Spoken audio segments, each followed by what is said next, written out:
Good afternoon and welcome to the Committees on Veterans, jointly with Mental Health, Disabilities, and Addiction. At this time, we ask if you could please silence or vibrate your phones. Thank you for your cooperation, chairs. We are ready to begin. Thank you, Sergeant. Good afternoon. Welcome to today's joint Veterans and Mental Health, Disabilities, and Addiction Oversight Hearing on Veterans Treatment Courts. I am Councilmember Robert Holden, Chair of the New York City Council's Committee on Veterans, and I'm joined by my colleague, Councilmember Linda Lee, Chair of the Mental Health, Disabilities, and Addiction Committee. Those who have served in the military face unique challenges.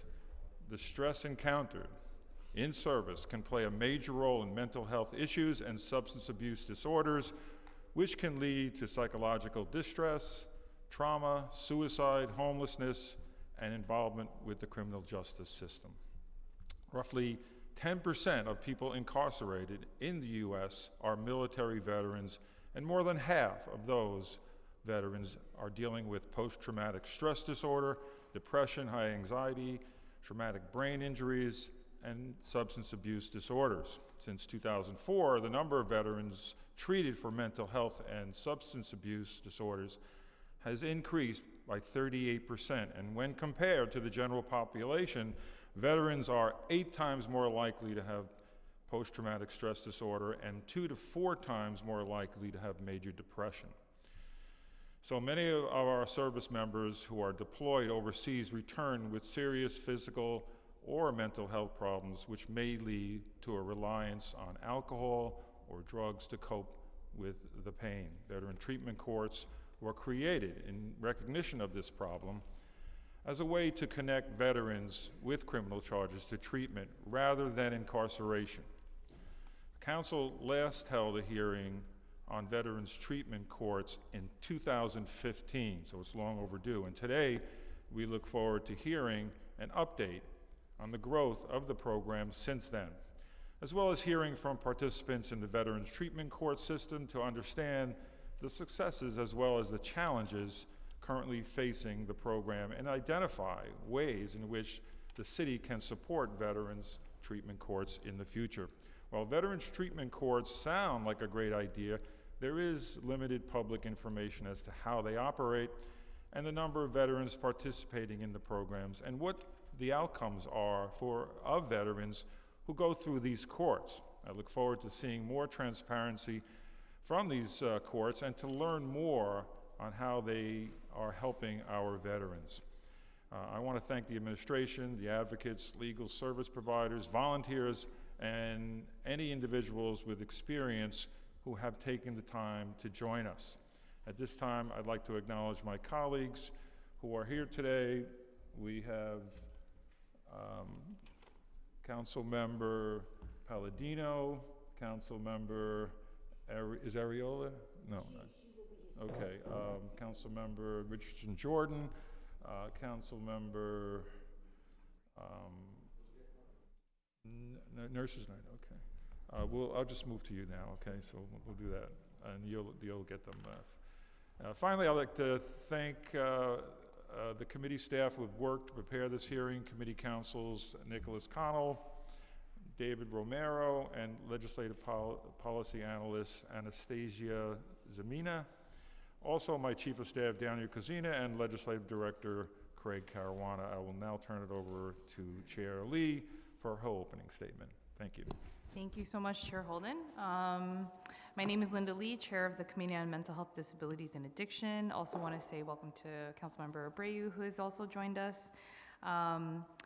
And this is a very important hearing, and as Chair Holden had mentioned, we haven't had a hearing on this since 2015, and I think it's really important that now is the time where we recheck in and find out how things are going. And so I'm glad we're all here today, and thank you so much for those from the Veterans Office that have joined us today. So thank you so much. And New York City is home to over 135,000 veterans, with the highest number residing in the borough of Queens. And many of these veterans began serving during the post-9/11 era. According to New York Health Foundation, this number is expected to rise rapidly by 2025. The first veteran treatment court was started in Buffalo, New York in January 2008, and there are now 33 veteran treatment courts located across the state, with one in every borough in New York City. Within these courts, veterans facing criminal charges who meet court eligibility requirements are given the opportunity to avoid incarceration and receive a reduced sentence or have the charges dropped once they successfully complete an individualized treatment program. One of the most successful aspects of veteran treatment courts is the use of veteran peer mentors, volunteers who have previously served in the U.S. Armed Forces who play a critical role in helping participants navigate the criminal justice system and coordinate services with the U.S. Department of Veterans Affairs and veteran service providers. And as someone who has been in the mental health space and used to be on NAMI New York City Metro, the peer model has been proven time and time again as an evidence-based practice model in terms of being super impactful and effective in someone's recovery. So I really, really encourage the use of this in the veteran treatment courts.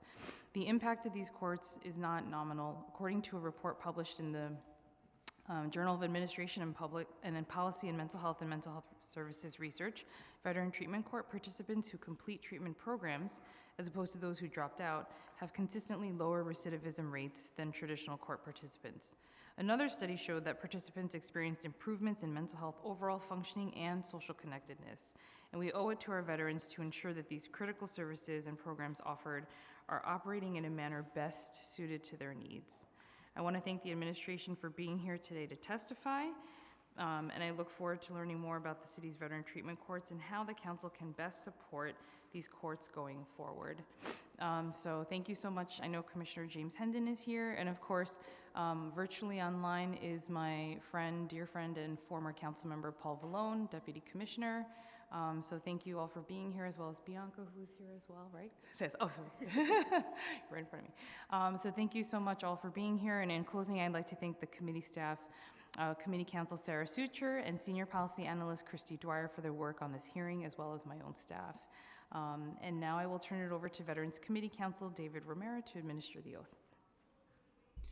Thank you. We are now going to call on members of the administration. Joining us today, we have James Hendon, Commissioner for Department of Veterans Services, Paul Vallone, Deputy Commissioner of External Affairs for Department of Veterans Services, and Bianca Vitale, Intergovernmental Affairs Liaison, Department of Veterans Services. Will you please raise your right hand? Do you affirm to tell the truth, the whole truth, and nothing but the truth before this committee, and to respond honestly to council member questions? I do. Thank you. You may begin when ready. Good afternoon, Chair Holden, Chair Lee, members of the Committee on Veterans and the Committee on Mental Health, Disabilities, and Addiction. I'd like to thank you for your leadership and continued support of our veterans. I look forward to sharing my perspective on today's oversight topic concerning veterans treatment courts in New York City. I'd also like to thank our community of veteran treatment court mentors, represented here today by Herbert Sweat, founder and executive director of United Veteran Mentors Incorporated, a 501c3. I also want to thank Sky Pena Davis, Regional Project Manager at the New York State Unified Court System, and Queens District Attorney Melinda Katz and her staff for their expertise and engagement with respect to veteran treatment courts. New York State is home to more than 700,000 veterans, including many who recently completed their military service. According to data reported by the U.S. Department of Defense, an estimated 200,000 active duty service members leave the U.S. Armed Forces each year. The term transition describes a veteran's movement from service in the United States Armed Forces to civilian life. Most service members transition successfully without major difficulties, demonstrating extraordinary resilience in the face of wide-ranging risk factors and obstacles. However, a subset of our veterans do experience serious personal challenges reintegrating into civilian life. This includes, but is not limited to, mental health conditions, substance abuse issues, the after effects of traumatic brain injury and military sexual trauma, strained personal relationships, homelessness, unemployment, and criminality, among other things. Overall, research studies show that service-related trauma exposure, combined with increased incidence of mental health and substance abuse disorders, elevates a veteran's risk of involvement in the criminal justice system. According to the Council on Criminal Justice, there were approximately 181,500 veterans in America's prisons and jails. In 2021, roughly 4%, or 1,416 of the 34,405 individuals under state custody in New York, were reported as verified veterans. Veteran treatment courts, or VTCs, provide an alternative to incarceration for justice-involved veterans. VTCs are a type of problem-solving court modeled after drug and mental health courts, which serve veterans who have committed low-level offenses and have been diagnosed with mental health and/or substance abuse disorders, typically using a treatment team comprised of a judge, VA employees, and veteran peer mentors. Participants in VTCs are offered mental health counseling and are connected to community-based services, as well as local, state, and federal agencies specializing in veterans affairs. Participation in veteran treatment courts is voluntary and upon successful completion of the program, which typically takes 14 to 18 months depending on the nature of the criminal charge. Veterans can typically have their record cleared of the relevant criminal convictions, have charges dropped or be reduced, avoid incarceration, and/or receive a reduced term of probation. According to data compiled by the Criminal Justice Council, there are more than 600 veteran treatment courts and other veteran-focused courts in operation across the country. For more than a decade, New York State has been a leader in meeting the needs of justice-involved veterans. As of November 2022, New York State had 34 VCCs located in 26 of the state's 62 counties. In New York State, veteran treatment courts are overseen by New York State's unified court system. The New York State Legislature allocates costs that support the operation and maintenance of veteran treatment courts statewide. The United States Department of Justice, through its Bureau of Justice Assistance, also issues grants to New York's unified court system. Grants issued to the unified court system fund the planning, implementation, and enhancement of veteran treatment court services throughout New York. In fiscal year 2022, the Bureau of Justice Assistance issued New York State's unified court system a discretionary grant for veteran treatment courts. For FY 2022, the grant award was more than $1.3 million. According to the Bureau of Justice Assistance, the funding would allow New York State's unified court system to refocus its efforts on strengthening existing veteran treatment courts, expand access to the courts, and address critical emerging issues such as the expansion of mentor programs and early identification. Here in New York City, veteran treatment courts have been fully operational in all 5 boroughs since 2016, with Manhattan and Staten Island being the final additions. After engaging staff from the New York State Unified Court System, the Queens District Attorney's Office, and NYC-based veteran treatment court mentors, we at the NYC Department of Veteran Services have identified an increased need to strengthen the peer mentoring component of veteran treatment courts. VTC mentors are an integral part of a successful VTC.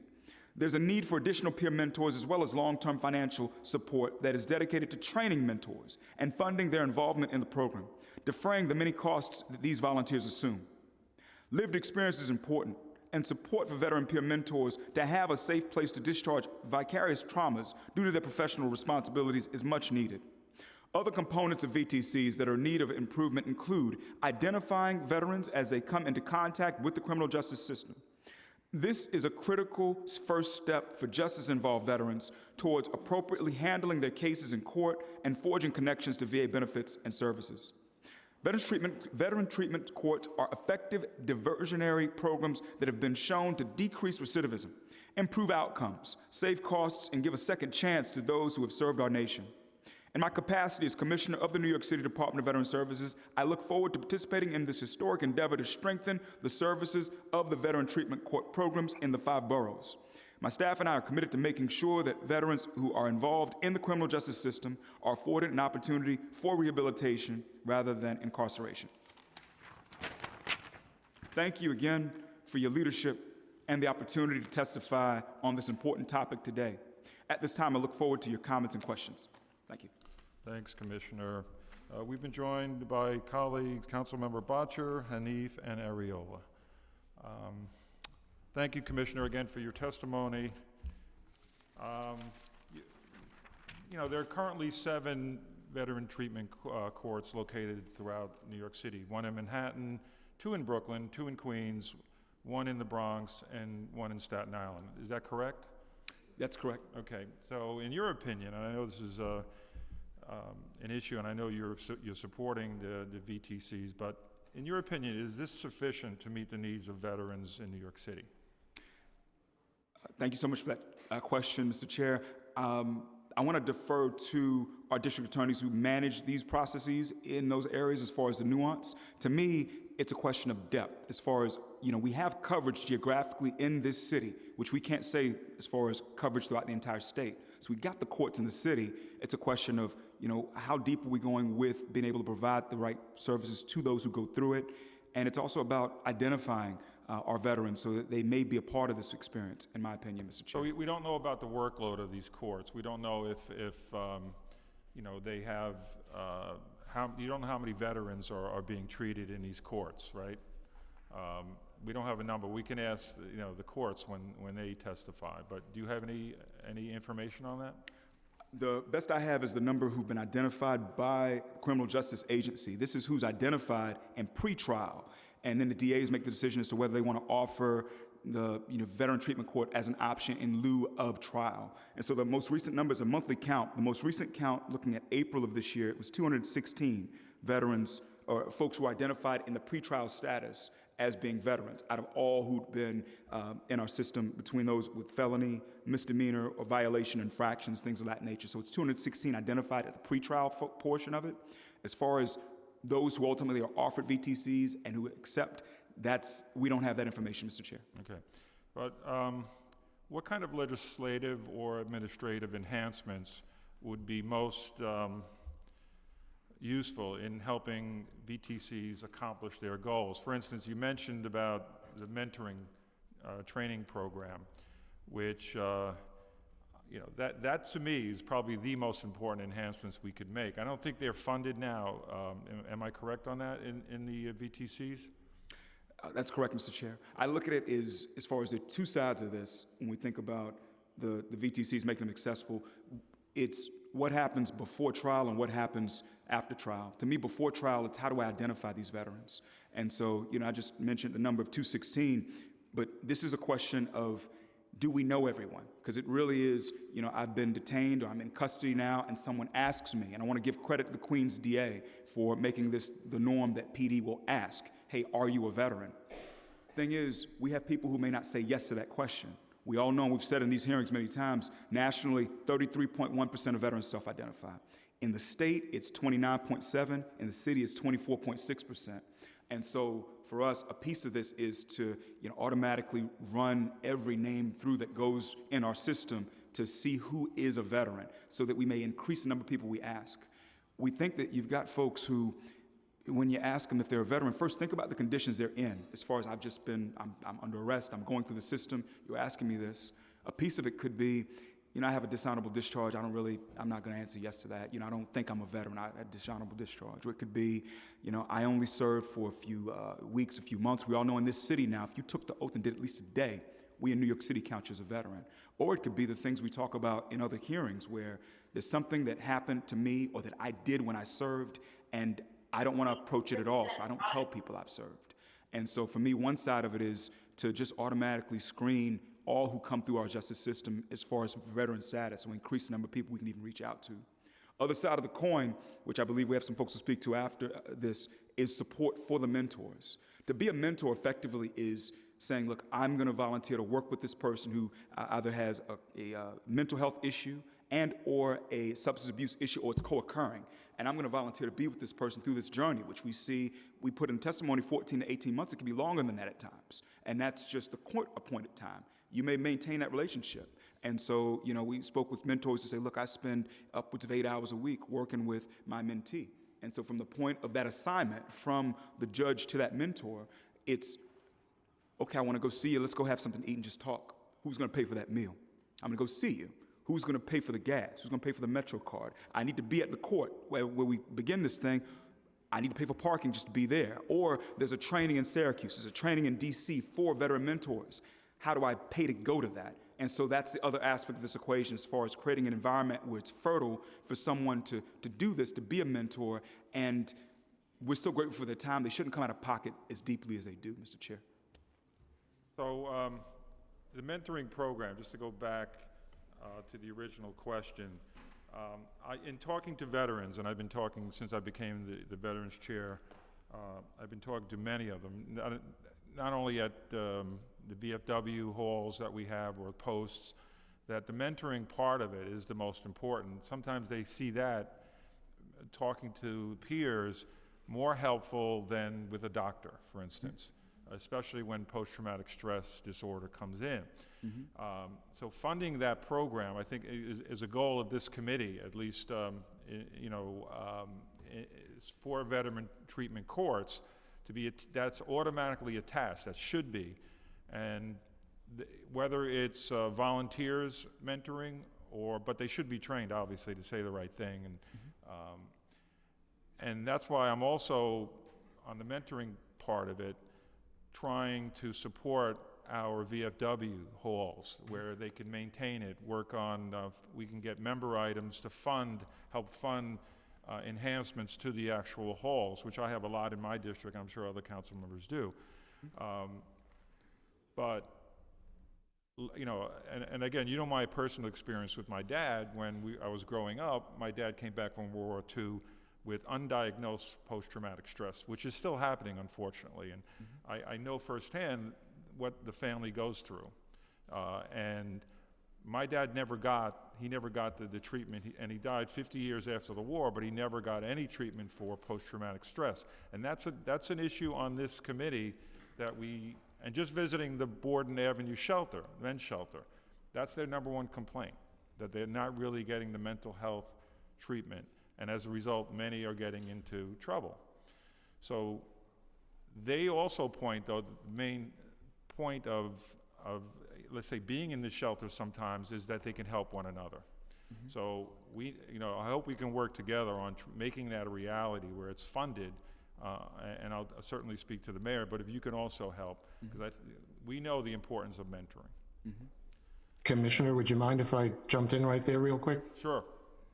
Hey, Chair Holden, my fellow council members. I feel like I'm up here in a virtual world looking down on everyone's. Paul Vallone, former council member, and now proud to be with DVS as Deputy Commissioner for External Affairs.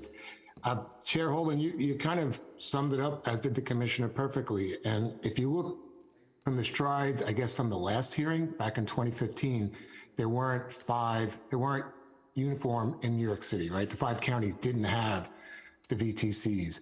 Now at least we have that, but you still don't see uniformity throughout New York State. You heard in the testimony there's only 32 throughout the state. So it's still county driven and district attorney driven. And we're so happy to have Melinda Katz, the Queens District Attorney's representative, here today to tell you how she's expanded that even further. Your point and the Commissioner's point on the need for the mentors and volunteers and to address it either legislatively or through budget is right on point. And we would 100% stand with you on that, because as you noted, that is the #1, well, second, right? First, as the Commissioner said, is identifying veterans, even beyond veteran treatment courts. That's something we always hear in every hearing, identifying our veterans. And second is then getting the mentorship program and the volunteer at a point where it's healthy enough to actually help the amount of veterans that need it. And the OCA, which is a state-run Office Court of Administration's budget, hasn't changed in years. And this is a state-run program, right? This isn't through DVS. This isn't even through New York City. It's a New York State program, the treatment courts. So we at DVS always assist any veteran that kind of finds himself in the program. And unfortunately, like you, we find ourselves often looking from the outside, looking in, trying to help or offer advice. So your point about, challenging the council and administration to making this one of the priorities this year, especially since January is right around the corner, we would 100% support you in that. Thanks for that, and hope you're feeling better. Thank you very much. And we miss you in the council, certainly. Thank you, my friend. And by the way, it's the first speaker's birthday. Mr. Peter Vallone is 88 today, so he's always watching these, especially when we're on. So you could hear the speaker in the background saying hi to his fellow council member. So and again, this can go to anybody, including Paul, but do the judges overseeing the veteran treatments course have any specialized training, if you know that, Paul, or backgrounds related to veterans? Well, you're going to hear from Aisha Green, who's here, and she's going to talk about that. We're lucky in Queens County to have a judge who's a veteran who oversees that, but it really is, up to each county and each district attorney, if they're lucky enough to have judge with, who is a veteran or is familiar with the issues, then that person will serve, but it's not a requirement. Yeah, so at least we know the Veterans Treatment Courts do obviously have the veterans in mind to try to, especially see if they're really getting the treatment that they need, especially for post-traumatic stress. And it's really a high rate when people come back. They don't even know they have it many times, and they just don't know why they're not functioning properly, possibly. But obviously the Veterans Treatment Courts are less adversarial than other courts. But do we know how the results? Do we know the results of the, let's say, if they go to Veterans Treatment Court versus the regular courts? Do we know exactly the numbers? And I guess I could ask the Queens DA's office when they come in, but do you know anything about that? Or does anybody have that information? Thank you for that question, Chair Holden. I think that question would better be directed towards to the DA's offices. But again, eligibility requirements are jurisdictional specific and locally specific, so that's ever changing. But again, I think that the DA's offices are in a better position to answer that question. I think it also depends on the nature of the criminal offense. I think when we had conversations with Aisha Green from the Queens DA's office, she gave us a great overview, and I think that their office would be in a better position to speak on that. Thank you. So, Commissioner, what else? We talked about your relationship, DVS's relationship with the Veterans Treatment Court, and there's many ways that we could possibly work closer with the courts. Do you have any recommendations that the committee can look at? I think that the two recommendations on the mentor side, and just to flag this, right before the pandemic, we had a meeting with different mentors in the various veteran treatment courts. It was just a couple of weeks before things shut down here in the city. One of the takeaways from that meeting was that the mentors should establish their own 501c3, to establish an entity to help us solve this funding riddle. That was a big complaint, and I'm so happy that I know Herb is here right now. Herb Sweat, who's one of the mentors who was there, took it upon himself to go set up a 501c3. You'll hear from him later.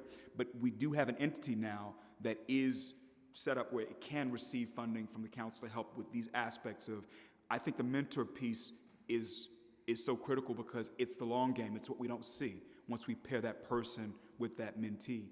And so, I think that that's one piece that we want to work with our, nonprofits and our veteran service organizations in general for them to, really get those applications in the coming months to be able to apply for the appropriate funding from council. So I think that's something that we can be able to impact.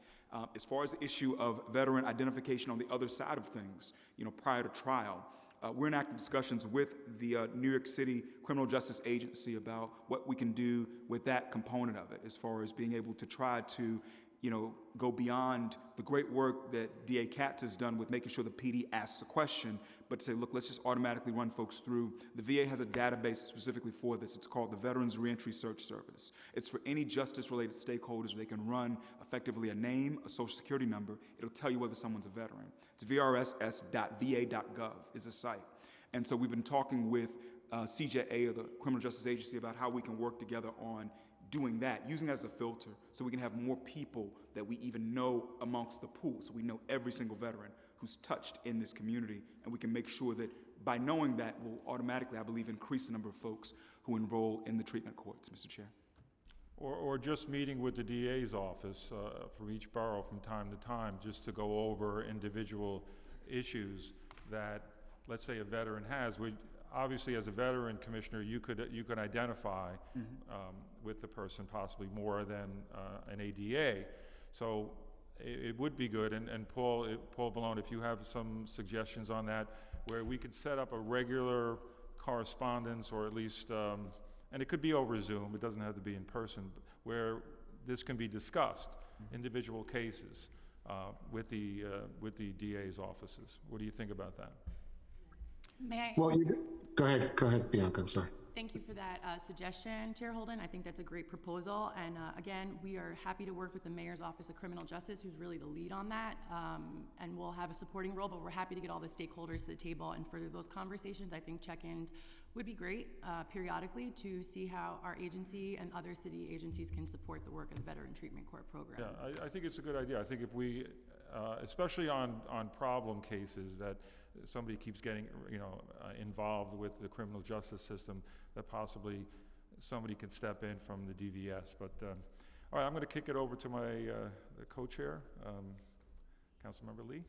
And if I may add one thing too, Mr. Chair, I know that our VA, our partners at the VA, our veteran justice officers, our VJOs, also maintain that line of communication with all stakeholders here too. So just to confirm that that kind of discussion is happening, we definitely appreciate the recommendation of saying, hey, we should try to have a seat at the table on this. Just want to flag that, Mr. Chair. So, yeah.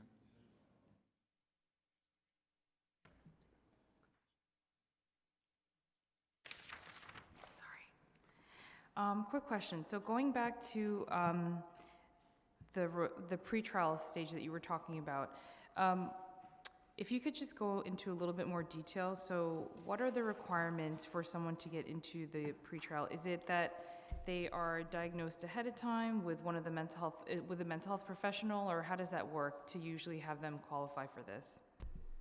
Thank you for that question, Chair Lee. To the best of our knowledge, I think the intake is conducted by the Criminal Justice Office. So the best way to put it is this, and first off, this is the only city in America where every single person who is going through the system has someone actually interview them physically. Yeah. So New York, Criminal Justice Agency does that component. So someone is taken into custody by, say, the police department. They are ultimately a detainee at a point, and then the Criminal Justice Agency will do a screening of that individual. This occurs with every single person who goes through the system in New York City. So. And then thank you for that, because I forgot the acronym, Yeah. so I appreciate the assist. Back to my answer. Basically, after the intake happens, the eligibility requirements, again, are specific to each of the veteran treatment courts in New York City. So. And it's the can't really DA's speak- call, Yeah, it's the Madam DA's Chair. call. So Also, the DA will have the information. They make the call. Do we want to, say that we will allow this person to go through the treatment court, or are we going to still pursue charges in traditional way? And there's several issues that may lead them to say, look, we can't offer the treatment court here. This person could be an arsonist. This person could be a sex offender. They could be a certain classification of the crime. And so it's really that DA who makes the call on that. And from that point, you've got the defense bar that is involved from that point. But it really is PD to Criminal Justice Agency to District Attorney to defense bar as far as the different steps, Madam Chair. So sorry. Oh, no, I'm good. No, and Councilmember Lee, just to even another layer on top of that, you can have district attorneys who handle that part of it even separately. So you'll hear from District Attorney Melinda Katz, representative, that she's even taken the step to create 3: felony, misdemeanor, and family court. Some counties only have 1. Some counties don't have any. So it just goes to show the call for uniformity is really important, not only throughout the city since we have it, but even within the city, each district attorney handles it separately. So once you go into the minutia of the mental health treatment part of it, the resources part of it, it's so difficult from our standpoint as DVS to get any type of scope into it, because it's not within DVS, but there's so many other state and city levels to it. And most of it's by the determination of the district attorney in the county. So this is a good conversation here to understand it, but we really have to get on a state level too, to get to OCA to say, listen, why don't we have this process uniform in each and every county? So that's what makes it even more difficult. Okay, great. Sorry, before we go any further, just wanted to recognize that we've been joined by Councilmember Caban, as well as Deputy Speaker Ayala, Councilmember Ayala, who is on virtually, I believe. So thank you for joining us. Okay. So just wanted to go a little bit into the participation in the VTC treatment programs a little bit. So what do the VTC treatment programs consist of, and how long do they generally run? Madam Chair, it's really a reflection of how long that sentence is. And so it's once someone is deemed that, and I want to also flag that, because another issue is the treatment need must be there for someone to be directed to that treatment court. So someone who has either a mental health issue or substance abuse issue, or these things being co-occurring. And so once you're in that treatment court, then that sentence, which is typically somewhere between 14 to 18 months, sometimes it can be longer, is conferred. And part of it is to constantly meet with a mentor who is assigned to you throughout that process. And the mentors meet often weekly, if not more, with these individuals as they're making their transition. Okay. I And would as you- also like to, I'm so sorry, I didn't mean to cut you off, Chair. I just No. also want to add that a veteran justice officer from the VA is usually connected with this, the program participant, to connect that veteran with VA services or state and local services that may be available to that veteran participating in the veteran treatment court. So not only are you getting substance abuse or help with your mental health issues, but you're also being connected with other services that, may be desperately needed, like help with employment, housing, things of those natures. And that can be made available to the veteran regardless of whether they go through the veteran treatment court, as far as giving them access to that VJO, that VA official. So, yeah. Okay. And just out of curiosity, how are you all, in terms of an agency, connected with other city agencies that, for example, may overlap with some of the things that you need support on, for example, DOHMH, or any of the supportive services, either maybe within the hospitals or outside the hospitals and outpatient treatment centers? And I guess the reason why I bring this up is because I think when I was at my former nonprofit, one of the things I noticed is that it's very siloed, a lot of the city agencies, and so it seems like your agency really encompasses a lot of other needs for other services, and so just wanted to know what that relationship was like, and if there is maybe some need perhaps for some sort of task force, or I hate using that word, but like some kind of joint commission or something, because I just feel like this is a very important need that is very siloed, and I know that the agency itself is on the smaller side, and so how can we utilize other city agencies to help support the work that you all are doing? Thank you so much for that question, Madam Chair. Well, structurally, I'm so grateful that this administration moved us to be under the Health and Human Services vertical within the city government. Before, we went to special projects, and so we were more removed. We had relationships, but it wasn't as seamless as it is now. We fall under Deputy Mayor Ann Williams Isom, so a structural component where we have a seat at the table with these other groups that touch social determinants of health exists. So I'd argue that we had a strong relationship prior to this administration, but it's much, much stronger now.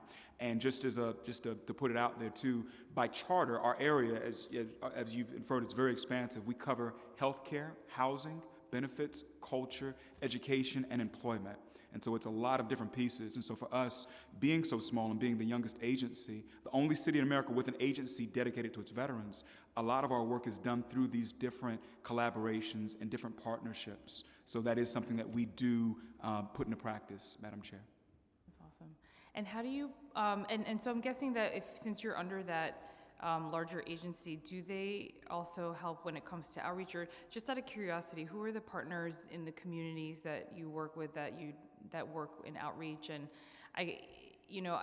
and also just if you could speak a little bit on maybe some of the differences, because I actually used to work at New York Health Foundation that came out with a lot of the reports that are in here, and they were very big on, working on mental health within the veterans community. And I think once they started working with more of the post 9/11 veterans, they realized that some of those veterans' needs were perhaps a little bit different than previous generations. And so I was just wondering, out of curiosity, from what you're seeing, if you think there is a need for more specific programs based on more recent vets versus previously, or if I know that there's very similar issues as well, but just wondering.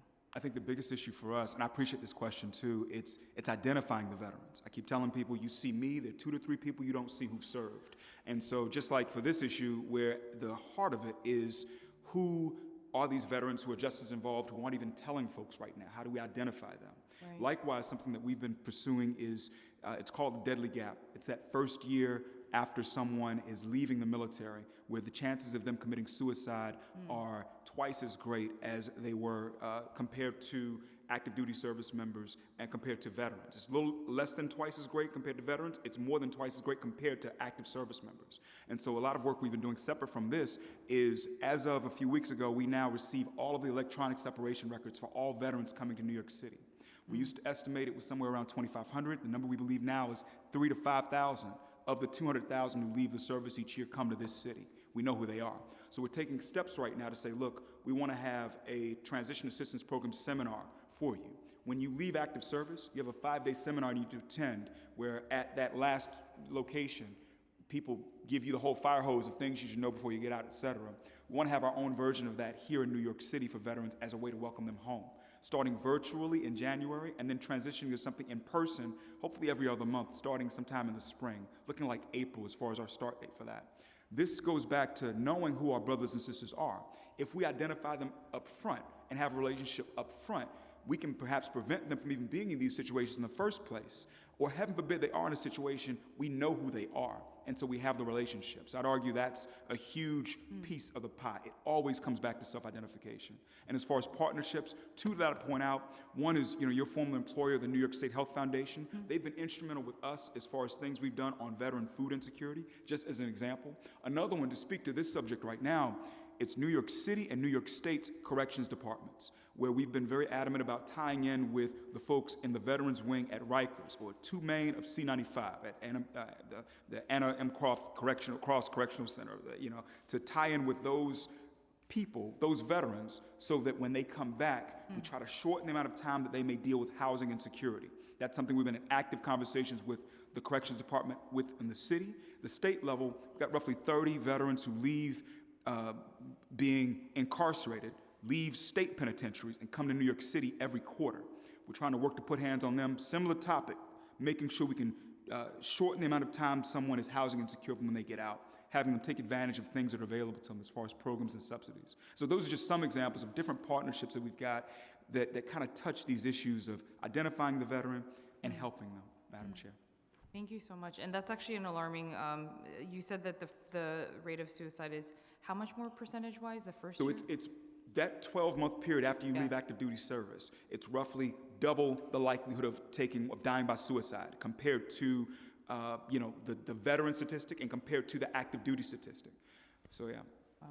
And just out of curiosity, because let's just say there's a veteran who comes back and initially just is not really interested in participating or being involved in these services, do you also then track them on an annual basis and just check in? Like, what's that process look like? It's funny. So this is a program we've done in partnership with the Office of Community Mental Health.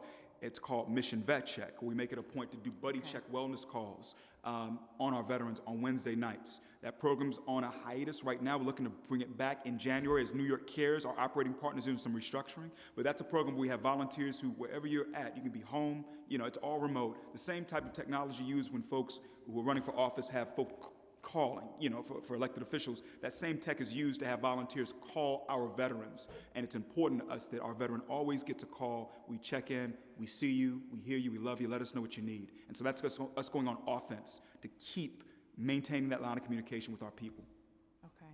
Wow, that's great to know. And you said it's going to go back online in January. Was it offline? You said because of restructuring? It was restructuring at New York Cares. New York Cares had a change in leadership, and that was our operating partner. And so right now we're coming back to them to restart that, Madam Chair. Okay. That's good to know, actually. And then, of course, so for the outreach programs, just out of curiosity, is there I guess any partners, for example, in just my nonprofit hat also, because is there education done on that side? Because I'm trying to think of all the different entry points that people may come in, and just like you said, I don't think people necessarily always identify or come out saying that, hey, I'm a former vet. And so is there any education amongst, whether it be the food pantries or other places that they may come in, or for outpatient mental health services to ask, and then also for them to refer? I guess I'm just trying to figure out if there's a seamless referral process that's happening. A lot of the job I'd argue for Paul and I is trying to get in front of different stakeholders and say, please ask the question. as far as to ask the question, is this person a veteran? You know, we have an executive order now that's been enacted by our different agencies also that was set up. It's Executive Order 65 where that forces our agencies to ask that question. A lot of when we spoke with the delegation, as far as the Queen's delegation separately, it was just, please ask the question.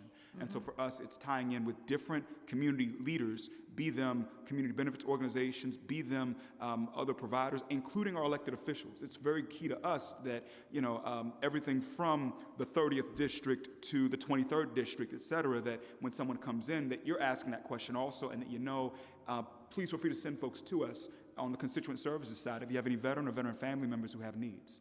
Okay, thank you. You know what, Councilmember Lee, you're on the right path. You know, just like the commissioner was saying, it's how do we get the data and the information from the amount of veterans going into the 5 boroughs and the courts, what type of treatments are being provided, and then how can we address that, like Chair Holden said, through either budget or legislation, or at least get that information. And, you know, having the conversation today is important, but like our attorney Bianca Vitale said, it's not really through DDS. So it's a state, it's MOCJ, it's so many different participants, and then the individual district attorney's approach to the problem too. So I think one of the ways that first steps, like you said, is to at least get the data to us through the city, get it to the administration, get it to MOCJ, get it to the council, have it record like what amount, what programs are being used, what's the most efficient, what budget is being used, how many veterans are going through the courts, and then have that presented on a biannual, annual basis. So then we could kind of go through it. It's kind of difficult for us, and you know, for us today to kind of go further into the questions you're asking because we're not getting that information. But that's the right path, right? The questions as a mental health chair that you're exactly focusing on how can we bring light to this. And that first step, like the commissioner says, identifying and then seeing how many, and so much of that goes beyond the conversation today, unfortunately. And I want to add to this too, just to given that we're speaking to this body.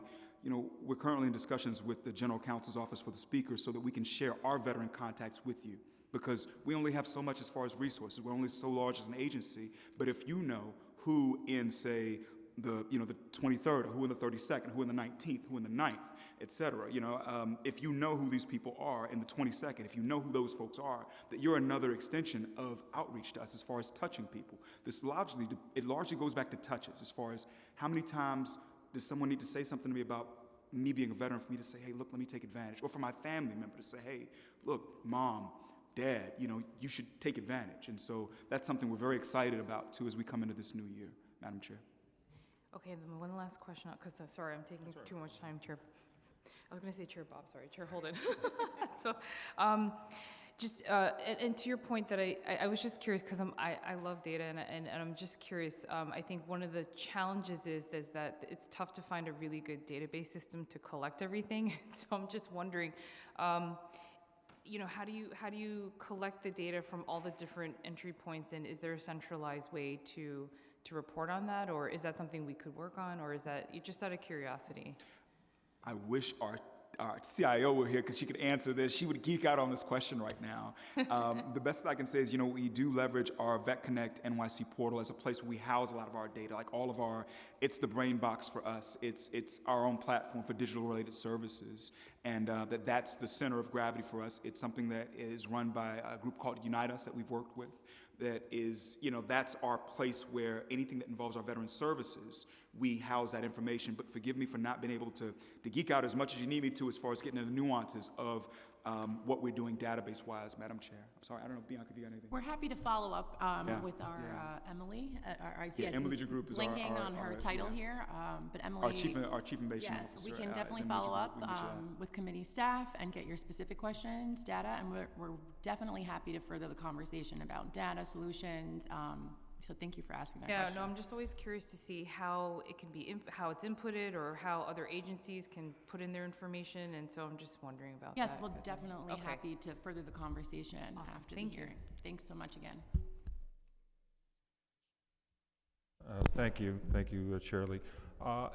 Just one other point to make on, I know the ADAs. We're going to hear from at least someone from the Queens DA's office in testimony, and I asked DA Katz recently about how do we find out if they're veterans in the precinct. Let's say the individual is arrested, and she said we did create a form where there's a veterans box on the arrest in the arrest record, and identifying veterans early is very, very important, even on the precinct level. And I know in the DA's office, but I also know the workload of the ADAs, which is, it's mind-boggling how many cases they're handling, and how we know that veterans can fall through the cracks. So we do need a fail-safe program that we can structure, and hopefully your office can help do that, where we could make sure that veterans don't fall through the cracks. They don't do a couple of weeks at Rikers when they could be getting the help they need. Rather than sitting in jail, they can be getting veterans help, because they are special. The veterans have given to our country and have given their time and certainly service, and many times their mental health to this country, and we certainly should support them and with programs where they're not falling through the cracks. So if we can work out a system where, and that may be very difficult certainly with budget cuts, but if we can do that, I think that's a goal for this committee. But thank you. And I just want to turn it over to my colleagues now. Councilmember Caban, who has a question. I have quite a few, Chair. Hey. Thank you. Thank you for being here today. I wanted to start with something really, really basic, is just, I'm a former defender. I have represented lots of veterans in criminal court, still have former colleagues that are practicing, and this was true when I was practicing. It's true today, is that I've heard from defenders that there's a lot of difficulty in referring veterans to the right resources, namely knowing what the resources are, and I've heard a desire for a streamlining of making those connections. So giving you the scenario of, like, I'm in arraignments, I pick up a file, I talk to that client, that person is a veteran, and they're a veteran in crisis. Who do I call? What is the first call that I should make? I'm gonna just answer that. Thank you for that question, Councilmember Caban. I believe, in terms of VTCs, the Veteran Treatment Court program, the first point of contact for to refer the veteran to services would be the VJO, which is an employee of the VA. But most certainly, we can work with the Mayor's Office of Criminal Justice to see how the city can have representation in that process. So if there are benefits that the city offers that maybe the state or the VA doesn't for this specific veteran, we can jump in. But we're happy to further those conversations. But in terms of Veteran Treatment Court programs, I believe the VJO, Veteran Justice Officer, who's an employee of the VA, is the individual who would connect that veteran with services specific. And I'm more specifically talking about at the earlier stage of arraignment, because the reality is that in order to even get to a place where you are maybe accepted into Veterans Court, it's, and you talked about the DA's role in getting the information, but like, it takes them minimum of like 8 weeks to approve somebody for court, which that's 8 weeks that a person is potentially in crisis and not getting access to the services they need. And then that begs the question of whether or not really, because the reality is that the dynamic in courts, especially when it comes to the different treatment courts, is that the judges, when the culture and practice is not pre-plea diversion, judges defer to DA's positions, and they will not do anything that the DA doesn't rubber stamp. And then that's a concern, because they're not necessarily the expert in making what is a health-related decision, especially when it comes to our veteran population. So I have some concerns about that, and I'm wondering about thoughts around, and I'm going to ramble a little bit, bear with me, around I want to make sure I got this right, though, Madam Councilwoman. I want to make sure I got this right, because in my dream, I know there's some folks who can come from the DA side who can speak to this, because your question is, who is, as soon as we identify this person as a veteran, who is putting them in, how do we connect them with veteran services? Yeah, regardless of where they are in the process, I want to make a phone call. That's the question. Yeah, because oftentimes defenders do make phone calls in arraignment saying, like, hey, I want you to do an intake with this person. I want to get them help immediately, especially if we're able to get them out, right? Yeah, so that would basically, again, back to my point with the VJO, who's like basically a representative from the regional VA office. And again, we have a really good relationship with the regional VA offices, as well as New York State DVS. So again, you know what, if a DA or a defense attorney found themselves in that position, I would say pick up the phone and call New York City DVS, and at least we could connect you to the appropriate people. And we definitely can work on that process, but you know, at the end of the day, definitely call us and we can put you guys in touch with the appropriate agencies. But I definitely know in terms of veteran treatment court programs, VA affairs, local representatives are the point of contact to connect the veteran with services. But again, obviously, that process is imperfect. So if you know, someone found themselves in a position they're needing city services, call New York City DVS, and we can try to work on that process. And Councilmember Caban, Paul Vallone here. I like the direction where you're thinking, right, with that putting the attorney hat on. It's that first step, and how do we jump right into that process from the first minute when a veteran is identified, right? And that's why we said from the beginning of the hearing, the two most critical parts of this is identifying the veteran and then getting them to the resources that are available. And then it's up to the district attorney if that's even going to be offered, right? And that's where this uniformity throughout New York State and the city is something that Chair Holden and the other council members mentioned through either legislative or through budget for resources.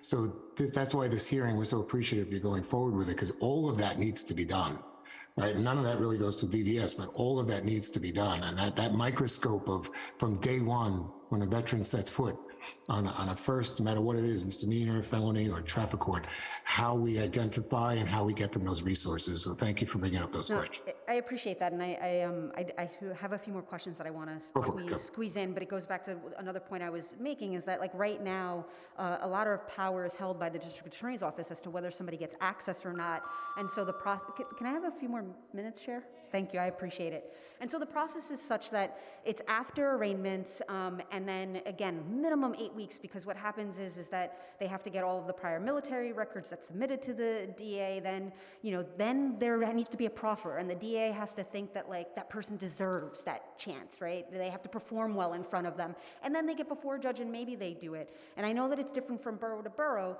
but for example, the qualifications to entry in Manhattan Veterans Treatment Court over the DA's objection, which would save us a lot of time and get people treatment earlier, is someone over 18 years old, proof of some military service, and that the current offense is diversion eligible, and a couple of other things. But diversion eligible usually means enumerated offenses that are nonviolent, and this is what I brought up at another hearing around the mental health courts, is that if we accurately identify the root of a behavior or harm, whether it is nonviolent or violent, but we know the root, then there, in my opinion, there really should be nothing that precludes that person from treatment. And in fact, if they did something that was violent, then the return on that investment in treating the root cause of the harm is even better in the case of a violent offense, for example.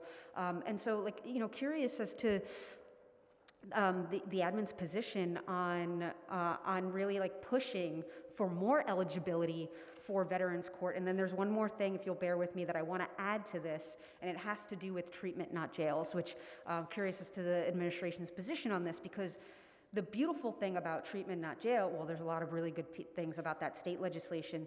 Part of it is one, it puts more power in the judge's hands and allows for pre-plea diversion. But on top of that, and this is a problem in the courthouses, is that there's a process by which judges who are really interested in treatment are appointed to that. And my understanding of the legislation is that those judges sitting on those benches have to do continuing education. They have to, if they're in that part, be up to date on the best medical practices for the thing that they're doing. And anecdotally, I will tell you, is when I practiced, judges get appointed to court parts that they don't want to be in, and then it negatively affects clients. For example, in Manhattan Criminal Court, Part D, right? Part D is the domestic violence court. That is the court part. None of the judges want to sit on that bench. They get there, they're cranky, they're upset, they don't like it, and our clients suffer, and they don't get the kind of fair treatment that they deserve. So when we think about what the process is and streamlining it and making it sort of uniform, I hope that we're doing it in a way that doesn't delay the screening, doesn't put an outsized decision-making power to somebody who is not equipped to make those decisions, and really puts the power in the hands of folks that are like deeply invested in doing this kind of treatment work. We agree with you, Councilmember. It's easy. It's an easy one. We definitely agree with you. I appreciate this so much, Councilmember, and forgive me, I don't have the term appropriate, but I think you may. It's DAT. It's what happens when, I think it's deferment, so let's say I'm arrested and I'm not going to... DAT is a desk appearance ticket. So if I have a desk appearance, it's a desk appearance date, is that right, you said? Yeah, DAT is a desk appearance ticket. So if I have a desk appearance ticket, then I'm out, so it's easier for me to tie in with different veteran services and everything, too. So I just want to point that out as far as one piece of this when we talk about what services is someone getting as soon as they become justice involved. Yes. So when you get a desk appearance ticket, though, you are not connecting with a lawyer until your arraignment date, which is usually weeks off, sometimes months off, depending on what the court calendar I'm speaking to the idea of the veteran service, of that person receiving veteran services. No, I know, but let me finish this thought. And so I think, the gap in between getting treatment sometimes doesn't happen because there's nobody facilitating that connection. They're just getting a piece of paper that says this is when your next court date is, and it's not until that court date that a defender will get assigned to your case, and then maybe they'll tell you all of the things that you are eligible for. Because another thing that I learned in my practice and still continue to hear from former colleagues is that, unfortunately, when veterans who are criminal legal system involved, it's not until they get arrested and are part of a court proceeding that they actually realize all of the benefits that are available to them, which is, again, another part of the problem. Okay. No, thank you so much about that. May I ask you, Councilmember, for clarification on your question? And I love the conversation. You raised a lot of great points, but I just wanted to be able to answer your questions. I know you were asking the agency about our position on having more eligibility in veteran treatment courts. Was that your question? Part of your question? Yeah, I mean, I'm particularly the administration's position on the treatment, not jails, the state legislation, which I think is a much better model when we look at prioritizing treatment to increase health and safety of folks who are accused, and also folks in our community, but also sort of changing the structure and the resulting power dynamics that exist that are really delaying veterans' access or outright denying veterans' access to the treatment that they deserve. And I sort of outlined kind of how horrifically long and arduous the process is to get an okay from the DA to enter treatment court, and then the only way to kind of override a DA's objection, and it varies from courthouse to courthouse, and I laid out Manhattan Veterans Treatment Court's kind of criteria, but there are constraints there too, and it's only possible in a pre-plea situation. So it is critical that you have judges that want to do that. Completely agree. Based on all the research that we've done in preparation for this hearing and the conversations we had with our colleagues in government, I basically think the huge problem here is that there is not a lot of public reports evaluating the veteran treatment courts statewide. So unless that's like a first initial step, I think, to be able to speak to, because again, the eligibility requirements and structures vary from locale to locale. So I think there needs to be a comprehensive evaluation, and I think the New York State Unified Court System received grant funding to do such with the BJA grant that they got. So I think on, an initial first step is to do a comprehensive assessment and evaluate, or even just maybe on focus on the 5 boroughs here. Maybe we can make a push for that. But I think unless we have an evaluation of the program and we can't identify the needs and, basically going back to eligibility and structure, like I think we need to have I just want to quickly plug that the treatment not jails legislation also requires exactly that kind of reporting. So, and I definitely personally, will take a look we at need that. to learn Thank you. more about it. I just will say that we definitely need to learn more about it. Thank you so much about that, Councilmember. Yeah. Thank you, Councilmember Caban. We have a question from Councilmember Richardson Jordan. Hi, so I want to start by saying thank you to the chairs for putting this together, because it's a really important topic we don't talk about nearly enough, and I'm just glad to be here and picking up a lot.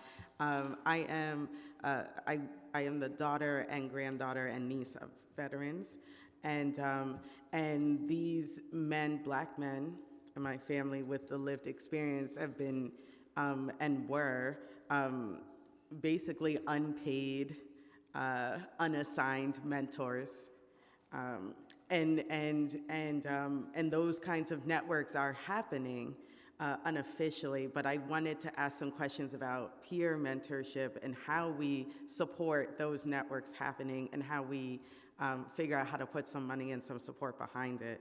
And I also want to highlight that, you know, and all of our veterans and all of the and all of their experiences matter, but I do want to highlight that for Black veterans, some of the stats that we see are just truly atrocious in terms of rates of mental health and homelessness, and particularly our Black male veterans. So I wanted to say that, do you happen to know the general average salary of a peer mentor for those who do get paid for that work? Thank you for that question, Councilmember Jordan. Actually, the veteran peer mentors are volunteers, so no they're pay. not paid. So no pay at all? They're not paid. Okay. Now, that's the problem that we're facing. That's where we discussed it earlier, that this should be funded. Peer mentoring should be funded on a permanent basis, which is something we're going to bring up in the council. I absolutely would support that. It should be funded. And can I ask, do you have a sense of the percentage of Black peer mentors? I can't speak to it personally. Yeah, Some other folks we don't come have from those the numbers. community who may be able to say Try to things, find but them I out. can't speak to the breakdown as far as percentage of Black peer mentors. Yeah, I can tell you when we had that meeting right before the pandemic, majority of the mentors, they were Black, were people of color. As far as when we had our meeting that Herb Sweat was at, I know Herb was speaking after us. I can say that much. Yeah. Do you have any information on the stats and like increased success, the success and the impact of having the peer mentors? We don't have that information right now. I mean, generally speaking, the research. I mean, I know it is. I know research, it is. Yeah, so that's one of the 10 positive. key components of veteran treatment court programs, and the like secret sauce to the program is a veteran peer mentor. So, you know, just from our research and understanding and speaking to our colleagues, the veteran peer mentor is like a critical part of this program and the success and efficacy of the program. But again, the New York State Unified Court System has yet to release a public report evaluating the efficacy of the program statewide, so we can't speak to specific data points. I want to speak to one thing you mentioned about the peer piece and money. The New York State Legislature has awarded New York City $550,000 to promote veteran peer-to-peer, health, help-seeking activities through something called the Joseph P. Dwyer Program. It was recently expanded, and so we're coming into our first year, really having access to this funding. DVS is running what's almost like a quasi-grant process where we're making sure to get the word out to our various veteran organizations and stakeholders that they may apply to win the funding. So we're basically a conduit of it. We want to make sure it gets out to the lowest level possible so that it can take action in the community. And the intent of this program, which has been around since 2012, this is our first year getting it now as far as a city of New York. The purpose of it is to normalize help-seeking behavior amongst our veterans through peer-to-peer modalities. So, that's something that we do think is a bright light in what lies ahead in this area, Madam Councilman. Thank you. Appreciate it. Yeah. Thank you to your parents for the service, as far as your father and your father's father, too. Thank you. Yeah. Thank you for the question. Some of these questions might be answered by our next panelists, which if you're welcome to stay right where you are, because this is going to be virtual. We have ADA Aisha Green. Am I correct? Okay, you want to? Hi, good afternoon. I just want to make sure that you can hear me. Hi, are you able to hear me? Yeah. Yes. That's perfect. Good afternoon. My name is Aisha Green, and I'm the Bureau Chief of the Rehabilitation Programs and Restorative Services Bureau here at the Queens County District Attorney's Office. I'm here today to present testimony on behalf of Queens County District Attorney Melinda Katz. First, I would like to thank Speaker Adrienne Adams, Chairpersons Robert Holden and Linda Lee, and members of the Committee on Veterans and the Committee on Mental Health, Disabilities, and Addiction for holding this joint hearing on this important topic. I thank you for the opportunity to appear virtually before you today to provide testimony in reference to the veteran treatment courts as it relates to the work of the Queens County District Attorney's Office. District Attorney Melinda Katz has served in elected office for more than 2 decades, having spent time in the New York State Assembly, the New York City Council, as Queens Borough President, and today as Queens County District Attorney. representing a borough that is home to the largest population of veterans in the city of New York. Throughout her career in public service, the district attorney has always remained dedicated to fighting for veterans of the borough, identifying their needs, and assessing how government can address their issues. The sacrifices that our veterans make and their families make deserve the highest form of recognition and respect. Therefore, we need to find ways to support them and make sure that they are treated with respect, as we recognize that we would not have the freedoms that we enjoy today if it were not for the brave men and women helping to keep us safe every single day. Thus, in her capacity as Queens District Attorney Katz is committed to making sure that our system does not fail our veterans as we address the unique issues that they face in navigating the criminal justice system, while also balancing the needs of victims, witnesses, and survivors seeking accountability and justice. The Queens Veterans Court and Queens Misdemeanor Veterans Court both provide treatment opportunities to people that are serving and have served our country in the armed forces. Substance misuse and mental health disorders may stem from service in combat zones and can be exacerbated as veterans return to civilian life. Oftentimes, people that have served within our borders also have resource needs that are discovered after an arrest has been made. Both the felony and misdemeanor veterans courts offer a solution by connecting veterans to appropriate services with mandated court supervision. Victims, witnesses, and survivors provide input into whether the treatment court is an appropriate outcome. During District Attorney Katz's administration and during the pandemic, more than 19 veterans graduated from the felony court and 12 more people were admitted into the program. Additionally, more than 20 people successfully graduated from the misdemeanor program, and we currently have about 30 pending cases. The treatment court works hand in hand with the Office of Court Administration, the Veterans Administration, the Defense Bar, treatment providers, and our office to achieve the goal of helping veterans in active duty military with much needed services such as psychological counseling, supportive services, and substance and alcohol treatment while adjudicating their cases. The Veteran Treatments Court have the capacity to handle serious and violent felonies and misdemeanors when appropriate. Cases can include attempted murder, serious assaults, criminal contempt, and theft, among others. Our Veterans Treatment Court is currently presided over by Justice Marcia Hirsch, Judges Scott Dunn, and Judge Jeffrey Gershony. Judges Dunn and Gershony are also both veterans. Judge Dunn served in the Air Force, reaching the rank of captain. He served in Iraq during Operation Desert Storm, and Judge Gershony served in the U.S. Army for 21 years, reaching the rank of major. Connecting people to treatment close in time to a crisis or traumatic circumstance is a best practice when considering treatment outcomes. Identifying veterans soon after arrest is an important first step in determining whether participation in the Veterans Treatment Court is an appropriate adjudication. Currently, our office has a collaborative relationship with the Criminal Justice Agency, a nonprofit pretrial services organization that conducts interviews of arrested persons. CJA provides information regarding veterans and their status. And more recently, with criminal legal reform, District Attorney Katz worked diligently with the New York City Police Department to update their interview process to include inquiring about military service. We thank Police Commissioner Keechant Sewell for her collaboration, as early identification and intervention is critical to success of all of these programs. I am glad that we have dedicated partners at CJA and in the NYPD. I also believe that additional support is needed to connect the Defense Bar to CJA to share additional information. Moreover, veteran mentors are an integral part of the court as they draw on their military experience when engaging participants from their unique standpoint. Consistent mentor support undergirds community-based resources, and our courts have had great success with this aspect of the court. However, more support for veteran mentors is needed. Unfortunately, maintaining relationships with mentors has proven difficult, and there is a need for financial support to address the mentor shortage.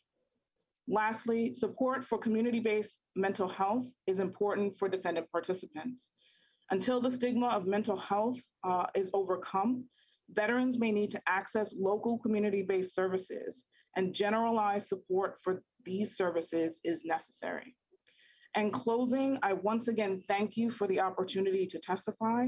I look forward to working with you and your staff on this very important issue. I will gladly answer questions.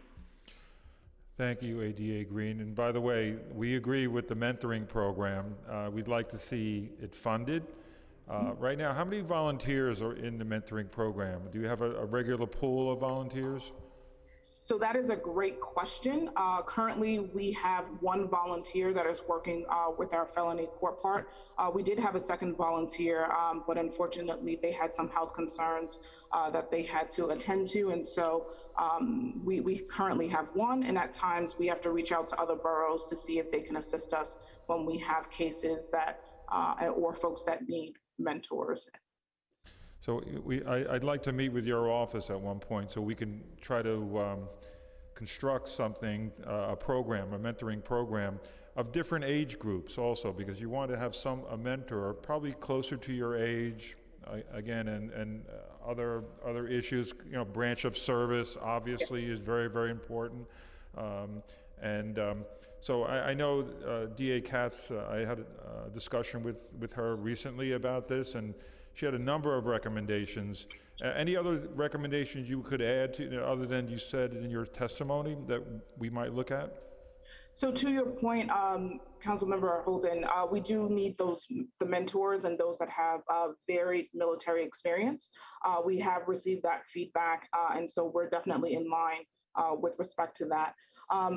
I do want to say that we've talked about identification of veterans, and I want to really thank District Attorney Katz for her vision and working with the NYPD. Now that we have more folks that receive a desk appearance ticket, it's really important that in working with the NYPD that there's an opportunity for them to ask about military service so that we can get that information as soon as possible. That information is passed along to the defense bar and to the court currently through our relationship with the CJA. And so when we're able to identify folks, we can definitely reach out to them to see if it's an appropriate opportunity for them to participate in the Veterans Treatment Court.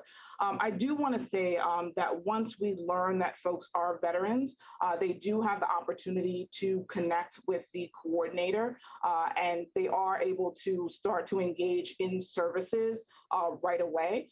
There may be a question down the line as to whether or not their connection to services will be credited toward their criminal legal case, and whether or not they can dispose of their criminal legal case with that participation in programming. But I do want to be very clear that there's nothing that stops that person from connecting as soon as possible and then speaking to us thereafter as to whether or not it's an appropriate case for the Veterans Treatment Court. So maybe we asked this question earlier, and we couldn't obviously get an answer, but do the judges overseeing the veteran treatment courts have specialized training and backgrounds related to veterans? So that answer is yes to the training. So any judge that participates in a specialized court part does receive training with respect to different types of assessments and different treatment modalities. And there are times where different judges do have experiential experience when you're thinking about the court that they're presiding over. So as I mentioned in my initial statement, both Judges Dunn and Judge Gershony both have military experience.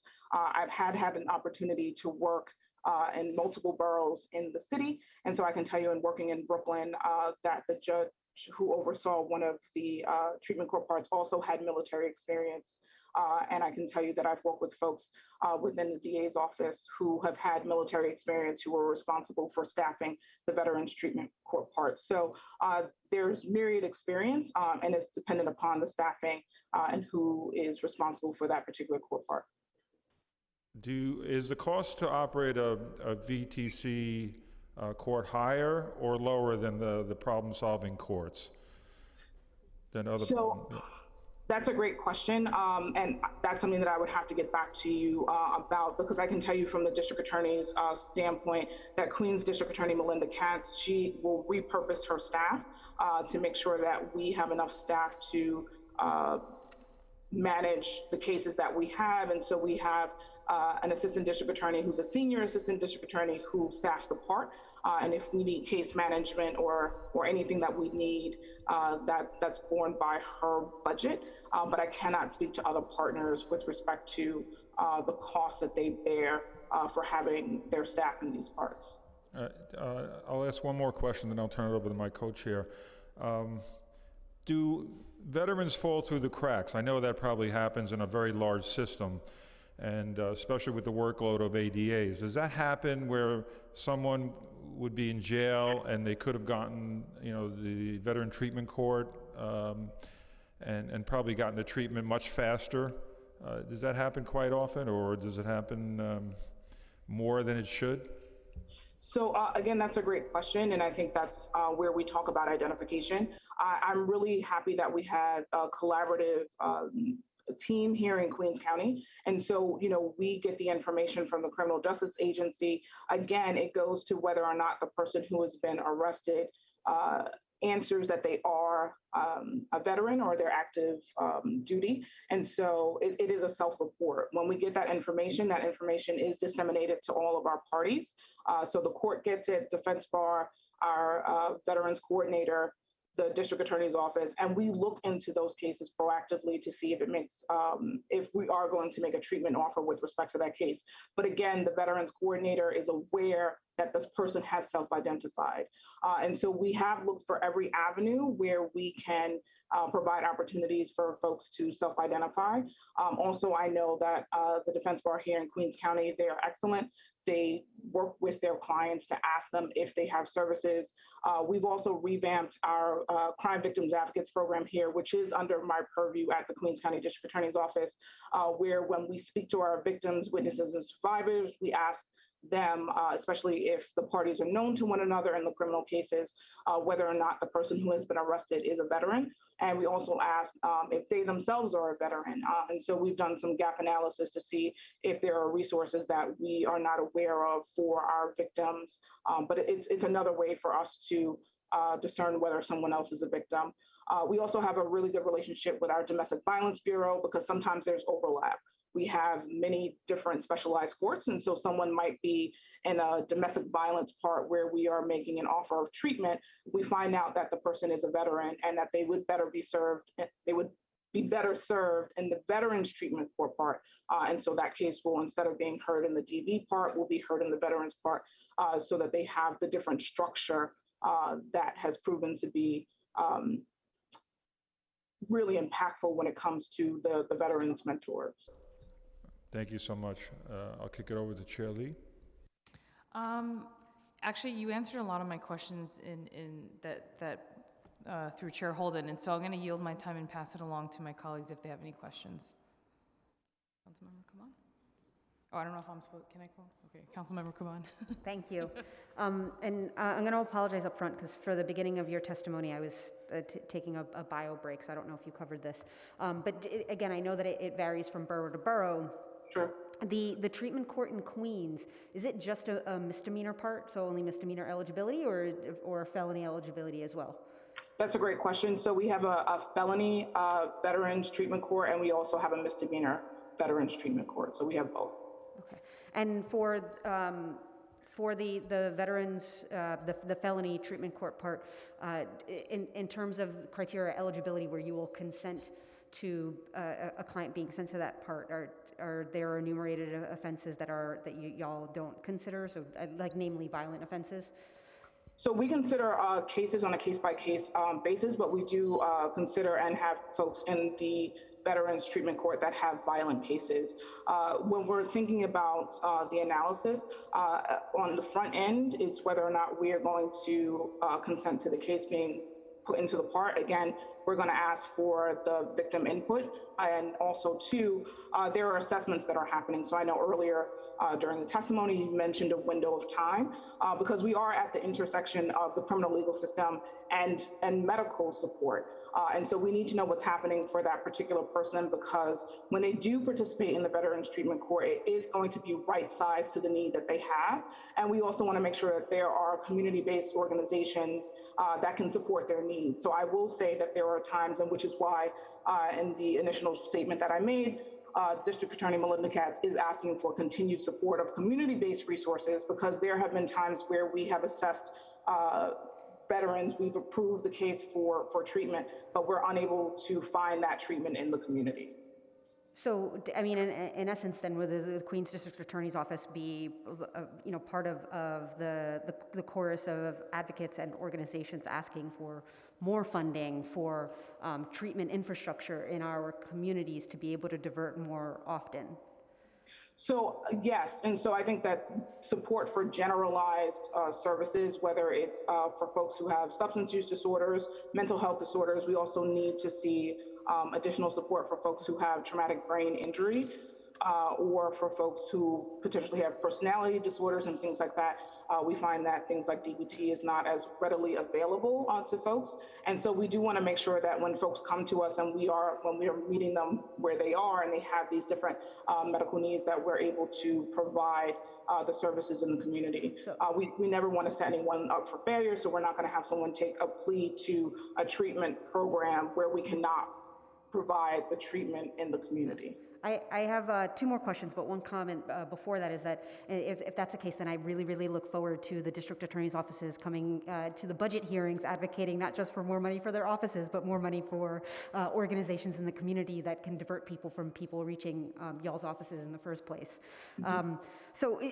Another question I have is in terms of the practice that happens in Queens, and just a very short answer, please, just so I can get to my last question, is do you require pleas before entry into these parts, or do y'all consent to pre-plea diversion? So we have a hybrid system. In certain cases, we will consent to pre-plea participation, and in other instances, there is post-plea. But again, folks can definitely get connected to services prior to adjudicating their legal case. So they do have access to the Veterans Coordinator shortly after arrest. And so a follow-up to that is, why do some people get access pre-plea versus some people have to plead guilty first before getting access to the treatment court? Like, how is that determination made? And then the last piece that I want to touch is that during your testimony, you talked about while the process is going on, that you, I think the words you used is that you reach out, the DA's office reaches out so that people are able to get treatment before a case is disposed of, or there's some sort of disposition to the case. And I'm wondering how the DA's office does that when post-arrest you're legally prevented from talking to the person being prosecuted. So I just wanted some clarity on that piece. Sure. But the first question I'm also very interested in terms of, like, how do you decide who gets access to treatment pre-plea, and how do you decide who gets access to treatment post-plea? Because really the latter, it has overwhelmingly been pretty coercive. I mean, it helps the plea machine. So I do want to be clear with respect to language. The District Attorney's Office does not deny access to treatment. So if someone wants to engage in treatment, they can definitely engage in treatment. They have access to the coordinator, and they can see to their treatment needs. Unless bail is set and they can't afford bail and then can't access treatment because they're not in their communities. I'm sorry, it cut out a little bit. I didn't get the first part of it. Unless your office asks for bail that the person cannot afford, and then because of being incarcerated cannot access services in their community. So the majority of the folks that we are talking about, and I can narrow the question, are people who are already in the community. And so folks, we have some cases that are jail cases, where folks are being assessed while they're in services. Those are cases that we definitely look at. We want to make sure that we are looking at them very early on. And again, before the person to enter into a treatment plea, there also has to be a treatment plan. And so they do have to be assessed so we can determine what type of treatment they need. Again, once we do that and we know that folks have access or there will be access to a treatment program, we can move forward with that case. But I will say that a good number of the cases that we serve are folks that are already in the community. Okay, so, I mean, just to summarize, fair to say that technically there is eligibility for these courts, whether a felony or misdemeanor, but it sounds like the people who do engage with the court end up being out, right, are not incarcerated pre-trial, which can tell you something about, you know, what the top charges are, for example, and what the nature of the accused offense is. And another clarification is not necessarily that you reach out throughout the process, but you do not actively hinder access to treatment except necessarily if the person is incarcerated, and then obviously there are barriers to being access services. And it's a fair. So yes, and I do want to clarify, because you made a great point. When we get the information from CJA with respect to those that have self-identified as veterans, we're passing that information along to the defense bar, and so we are not having conversations with the arrested persons. I do want to go on record and be clear about that, but we are reaching out to our stakeholders so that everyone in their particular roles can reach out to determine whether or not this is a case that we're going to come back and collaborate around with respect to whether the person is going to be in the program. Thank you. Thank you so much for the questions. We've been joined by Councilmember Williams. Anybody else have questions? Councilmember Richardson Jordan? I did just want to ask, I don't know if you have the stats, but for the program, do you have a sense of how many veterans come through that are homeless or need support for housing? So those are particularized stats that I do not have, and that's something too that I'm happy to think about the work that we would need to have that information, because some folks will indicate to a district attorney's office whether or not they have housing, and there may be reasons why they may give an old address or what have you, and so I don't have that information, but happy to work with the committee to think through ways that we can get that information. Okay, just one other question, and I'm not sure your office could answer this, but how do we measure whether or not the courts are succeeding? Meaning, like, have the veteran treatment courts ever invited any nonprofits or government entities to study the effectiveness of the courts? You know, sort of any independent oversight that you're aware of? So that's a great question, and I'm not able to answer that question. I do know with the drug treatment courts that OCA had put out reports with respect to its impact, but I cannot tell you whether or not an impact evaluation is tied to all of the veteran treatment courts. So unfortunately, I'm not able to provide an answer in that way. Well, thank you so much for your testimony, and it's much appreciated. Anybody, no other questions? Okay, thank you. Thanks so much. Thank you again. Next. Yeah. Do you have any other comments, Commissioner? Or? No comments at this time. We really appreciate the partnership with the DA's office. Just want to say that. Great. Thank you. Thanks so much. Thank you. We will now be turning to members of the public to testify in panels. Once your name is called, a member of our staff will unmute you, and you may begin your testimony once the sergeant at arms sets the clock and gives you the cue. All testimony will be limited to 5 minutes. Remember that there is a few second delay when you're unmuted before we can hear you. The first panelist will be virtual, and it will be Adam Cole from Brooklyn Defender Services.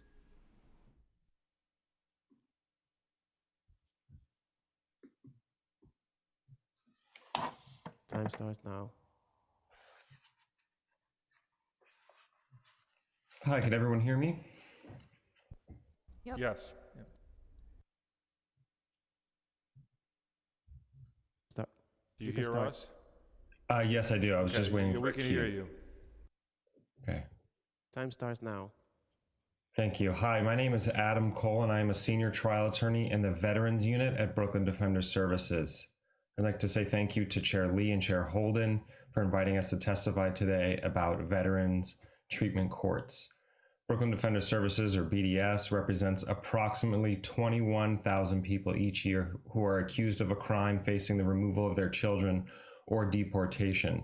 Our veterans unit was developed to serve the disproportionate number of Brooklyn veterans with criminal legal system involvement. We practice in the Brooklyn felony and misdemeanor veterans treatment court parts.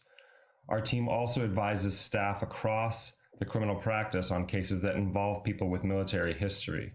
Veterans are disproportionately represented in the criminal legal system and are arrested at a higher rate than those without military experience. Involvement with the criminal legal system is often a result of trauma and injuries occurred during their time of service. Many of the veterans we serve live with PTSD, otherwise known as post-traumatic stress disorder, traumatic brain injuries, aka TBIs, or substance use disorders as a result of their military career. In the Veterans Treatment Court, we work to avoid incarceration and to enable those we represent to remain in their community with their families and their support systems, and to connect them to treatment in order to receive the best case outcomes in court. It is our strong belief that special consideration of veterans' experiences must be integrated into any court proceeding in order to offer tailored solutions that meet the unique needs of this population and minimize the chances that veterans will be incarcerated. In our written testimony, we offer a number of suggestions to strengthen the city's veteran treatment courts, but in my limited time, I wanted to address challenges veterans face in accessing treatment court. Brooklyn Veterans Treatment Court is part of the Drug Treatment Court. The misdemeanor Brooklyn Veterans Treatment Court is available to a wide breadth of people with military experience. However, for veterans who are charged with felonies, specific parameters, including military history, a nexus between the alleged offense and veteran status, and a substance use issue, are required to qualify for the treatment court. Veterans with PTSD may be eligible for the mental health court part, but the judges in the mental health court part do not specialize in the mental health needs of veterans. Participants do not receive the benefits of engaging in programming with their peers, and if they are not already connected to the VA, may not be referred to programs with an understanding of military experience.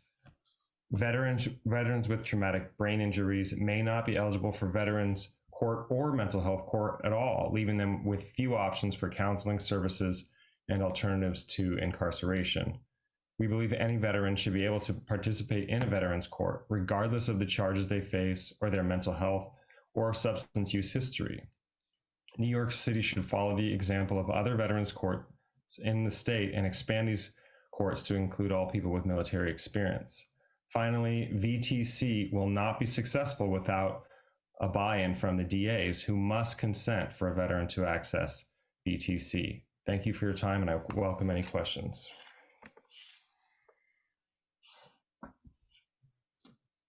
So thank you for your testimony. Tell us what you feel. I don't know if you heard the testimony before or some of the comments on mentorships. Do you have any of that in your experience in the courts? I know that we have that in our misdemeanor treatment part for veterans, and then in our felony treatment part, there's a case manager, but I don't believe we have the peer-to-peer mentors. So it does exist, and I know they're there to provide additional counseling and resources for our clients in the misdemeanor veterans treatment part. So you feel it in the felony area, there's not enough treatment. Is that what you, am I correct? It's our position that the parameters or the qualifications, they're too restrictive. And as a result, we don't reach enough veterans. As I think a lot of speakers today have noted, there are a lot of justice-involved veterans. I believe that Commissioner Hendon mentioned about it's about how many people we can touch. So we need to widen the net and bring more people in for treatment. And the way that the Brooklyn Veterans Treatment Court is set up, at least for felonies, is restrictive. Okay, thank you so much for your testimony. Any other? Okay, Councilmember Palladino. Good afternoon. I'm just wondering, because we keep hearing the same thing again and again and again. Lack of self-identification and the funding that we need for mentorship and how important it is to the recovery and how we need to treat this a certain way, and we most certainly do. Veterans are our prized possessions. I suggest this, that, Bob, you've been in advertising. I think we need to do an ad campaign, because this self-identification is extremely necessary, and they don't self-identify in a great many cases. I think we need to shine a very bright light on what's going on, especially with our younger vets. They need not feel ashamed, they need to step out. And I think it's up to us as a city council that we start to formulate different approaches, because obviously the approaches that we've been using for all these years simply are not working. So the way we push so many other things, I think a real firm ad campaign or something of that nature is necessary. Be not afraid, you know, something like that. I'm all about branding, I'm all about advertising, and I really think that a new approach needs to be taken, to be made public. Public service announcements is one way to go as well. These vets need our help. They need it more than they know they need it, and it's up to us to get the funding that's necessary, and I think we should really consider a full-blown ad campaign, and public service announcements might be another way to go about it. And that's about it. Thanks. Thank you, council member. Okay, thank you for your testimony. Thank you. Thank you. Our next panel will be an in-person panel, and it will consist of Sam Sloan from New York County Defender Services and Herbert Sweat.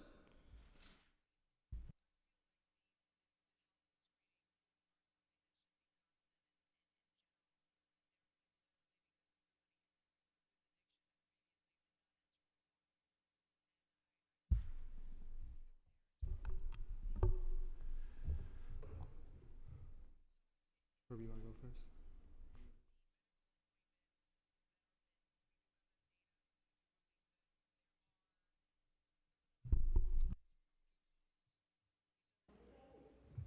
You may begin, yes. Oh, okay, thank you, sir.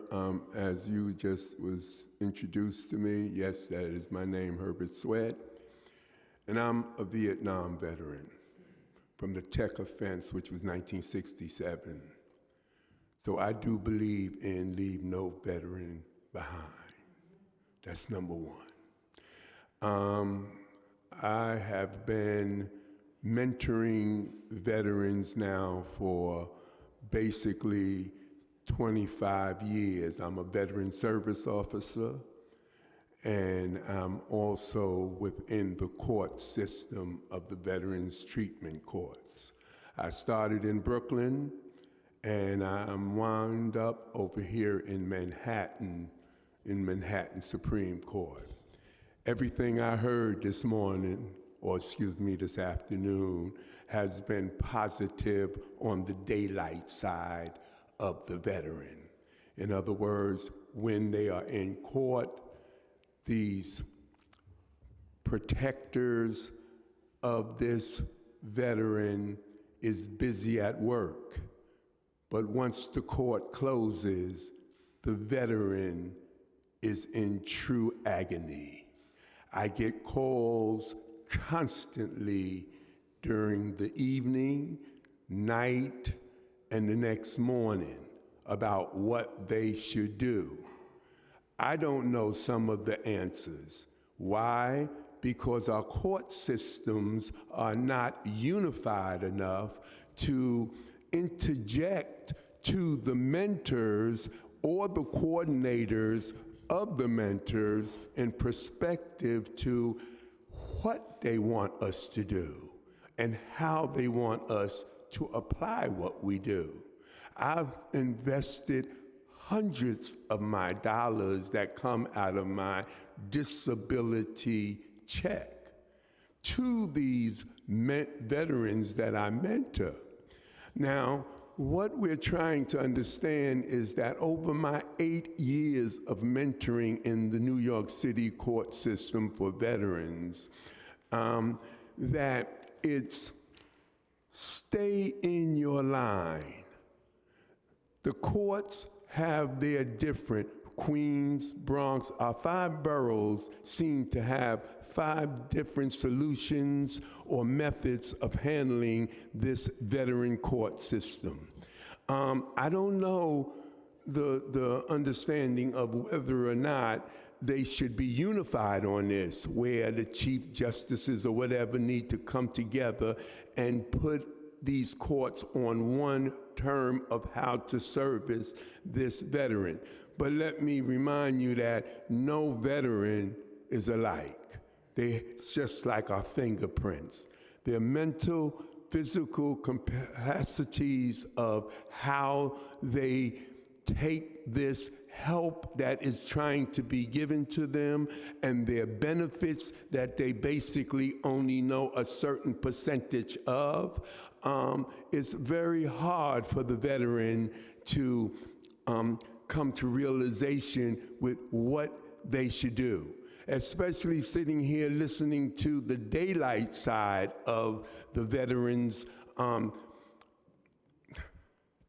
arrest is the first fault of it. They need to, I've stepped into police community meetings and tried to interject to whom do we ask, what do you ask a person when you arrest them? I heard today that there is a box now. In maybe, I think it was Queens I heard it from. If there's a box in Queens that asks, what are you? Are you a veteran or what? Now, if that's in Queens, why isn't it in Brooklyn? Why isn't it in the Bronx? You understand? So the unification of the court system in handling us veterans is, I think, needs to be curtailed to that, at least the first point of the veteran being arrested. They should be able to type in just like, or ask him, let me see your ID card, because the average veteran do have their ID card. So if from that point, he should be identified as a veteran, and he should be directed, okay, sir. Okay. So he should be directed in that type of a form from the police officer, number one. And if the police officer don't know what to do with a veteran, don't even understand that there is a veterans court going on. I've asked plenty of officers, do you know about veteran treatment court? What? I go into the Bronx or something, step into there. When you get to the table to go through the police officers, what floor is the Veterans Court on? They don't know what floor it's on. They don't know what part it's in. This is a deterrent. I'm a coordinator. Brooklyn taught me how to be a veteran's mentor. Now, the first thing, if we cannot have a session like we're having right now with our court judge, with our DA, and with the primary mentors like I was before I became a coordinator in Manhattan.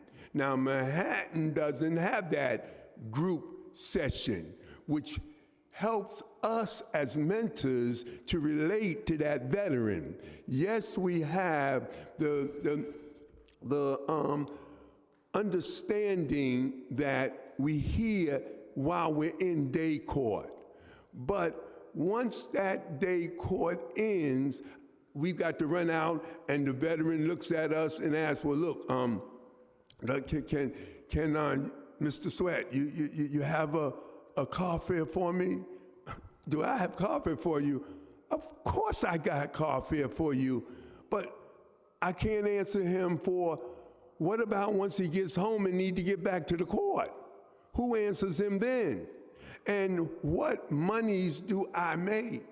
Now, in one court system, Your Honor, sir, chairperson, one system is the coordinator in certain courts and the mentors. No mentor do I know today that get any type of a stipend to assist in any way. I assist with the families. That's the first thing that we recognize in a veteran assisting another veteran is the family situation, because they are involved just as much as the veteran. And they need the answers also. So I get a lot of spouses, I get a lot of the children, and they calling me and asking me certain situations that I try to remedy with my finance. It could be nothing more simpler than getting that veteran's clothes washed or cleaned in the laundry to come to court. We're going to try to solve that part of it, where we're funding the mentoring program. We're going to try to do that in the council and certainly with the courts, coordinated with the courts. And I understand your situation, but many times the family needs counseling also, which yes, I can attest to that. Yes. Having my dad, have issues with post-traumatic stress after World War II. Yes. I lived with that for over 20 years, Yes. and I knew that we needed help too. We needed, as a family, to cope with the situation. Of course. And so this is a thank you for that information. By the way, thank you for your service. Thank you for your volunteer mentoring, which you're an amazing person to do that and to do it so long.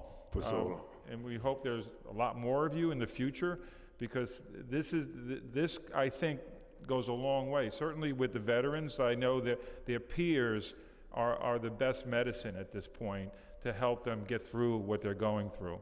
I heard that, and it's very, very true. So what I've done over the last 2 years now have been to galvanize the mentors from the Bronx, from Brooklyn, from Manhattan, and we did have one from Queens. You didn't hear me mention Staten Island, but I'm gonna get there. And we brought ourselves together in these 2 years, and we have an organization now, non-for-profit, called the United Veterans Mentors. And we were just certified through the state of New York as a nonprofit organization.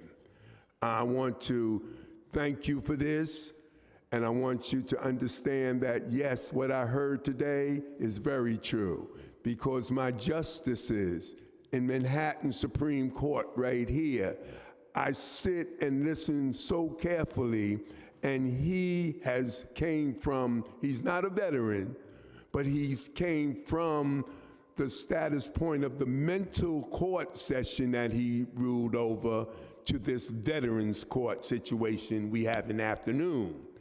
And he monitors our courtroom beautifully. His name is Your Honorable Juan Merchant. I've watched him, listen to how he speaks to the veteran. He has them at times write a letter to him to explain more relentlessly their problem or what they wish. That became something in my mind that I took into Brooklyn court.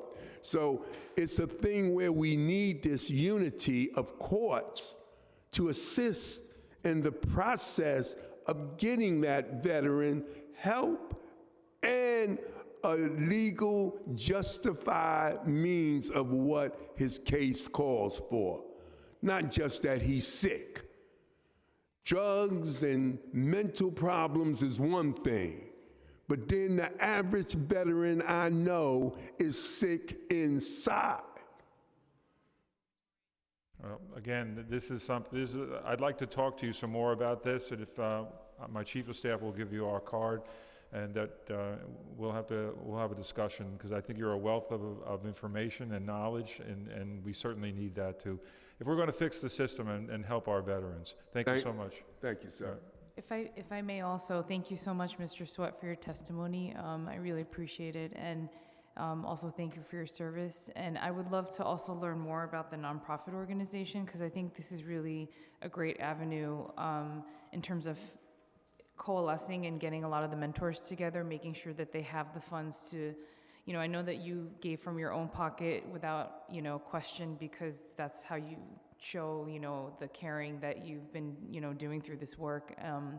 But for other folks who we can maybe have join this group, you know, and get more mentors, maybe this is something where we can also help support on the council side. So I just wanted to say thank you for that, and just thank you for all the work that you've done in the community. Greatly appreciated. Thank you. Thank you. So, yeah, hello everyone. My name is Sam Sloan. I'm a public defender with New York County Defender Services. I've been there close to 10 years, and I am the Veterans Court Specialist, among other things. And I have worked with Herb for the last 6 years or so. I think I might pivot from some of my prepared remarks to sort of at least first start with like what this process looks like from the defense bar. So Herb and the other peer mentors are there, you know, at the start of every court appearance, which usually meets about once a week. I'm usually only there for once a month when my cases are there, but they are there every day, you know, before all the cases are called. I was frankly shocked to hear that they aren't getting funded, although not entirely surprised, but needless to say, please give them what they need. But when I hear the city council members talk about, you know, what statistics reflect their importance, I would just caution that a bit. It might not always get reflected in stats, but having a consistent face there every, you know, court appearance, someone who's there to talk to them, that stuff really matters. Even if the person ultimately does not succeed or graduate, I think it does matter down the road. There's definitely an aspect to this work where somebody might just not want to let someone like Herb down, you know, and that's really important. But let's say we have a client who is in Veterans Court. Typically what happens is the case is called, there'll be about 20 people you know, per calendar call. So it's about 20 cases that have to go on from like 2:15 to 5 p.m. or something like that. Veterans, unlike some of our other clients, tend to be very punctual. So everyone's there on time usually and waiting. And it's in that sort of space that I think the peer mentors do a lot of work. When a case is called, we typically go up to the bench. It's usually prosecution, defense, a member of the VJO, the Veteran Justice Outreach Worker that was mentioned earlier, and a member from the treatment court. And then we discuss what's going on with the client, problems, et cetera. That's an example where I actually would love more input from the peer mentors. I don't see a reason why they can't come up to the bench and discuss things with the judge. You know, Herb mentioned Judge Marchand, currently presiding, is not a veteran, for example. I'm not a veteran. And I think that type of input would be really helpful during the case conference stage. You know, someone that can sort of articulate some of the, you know, red flags. Some of the problems we have with veteran clients is they don't exhibit the same sort of red flags, you know, so they can be appearing fine, and then the plane will crash quite abruptly to us, you know, who someone might not have noticed some things. So I think that could be a simple fix for, you know, making us more aware of sort of, I'm going to screw up the analogy. He said daylight, you know, non-daylight problems, I'll call them. Additionally, you know, I've heard a lot about identifying veterans. And in a weird way, I think that the defense bar is almost in a better position to identify veterans or clients with military service than some of the other branches, you know, like police department, DAs, you know. For the police department, for example, like the person has just been arrested on some level, right? You know, and like they might not be in the best state, might not be willing to cooperate, you know, so that might not be where we get our best data. DAs, same thing. And for us, you know, we try to train our new attorneys classes. That's one of the first questions we ask. Do you have any history of military service? And we've had to educate ourselves, and I think it couldn't hurt for us to kind of learn more from, you know, maybe the City Department of Veterans Services. A question I always tell attorneys to ask is, what cards do you have in your pocket? What do you have? Like, let's just see. And then you'd be shocked to see how many times they'll pull a VA card out. And, you know, and that's not something they told us before. And I think it's one of the other council members saying, are they ashamed? I don't think, I don't want to speak for them, but I don't think they're ashamed of being a veteran. They're ashamed of being a veteran and being in this circumstance. So I think that's an important distinction. Again, as far as identifying them, I have not had a DA reach out to me and say, Mr. Sloan, you have a veteran client. We should go to Veterans Court. And I'm not saying that's because they don't necessarily want to do that, but as far as the identification process, it's usually us who is screening them and reaching out to the prosecutors. And, we're usually advocating for some sort of non-jail disposition or treatment disposition. And, we're waving that flag, in other words. So I think that, our social work staff and our, attorneys, we're the ones that need to sort of drive that bus.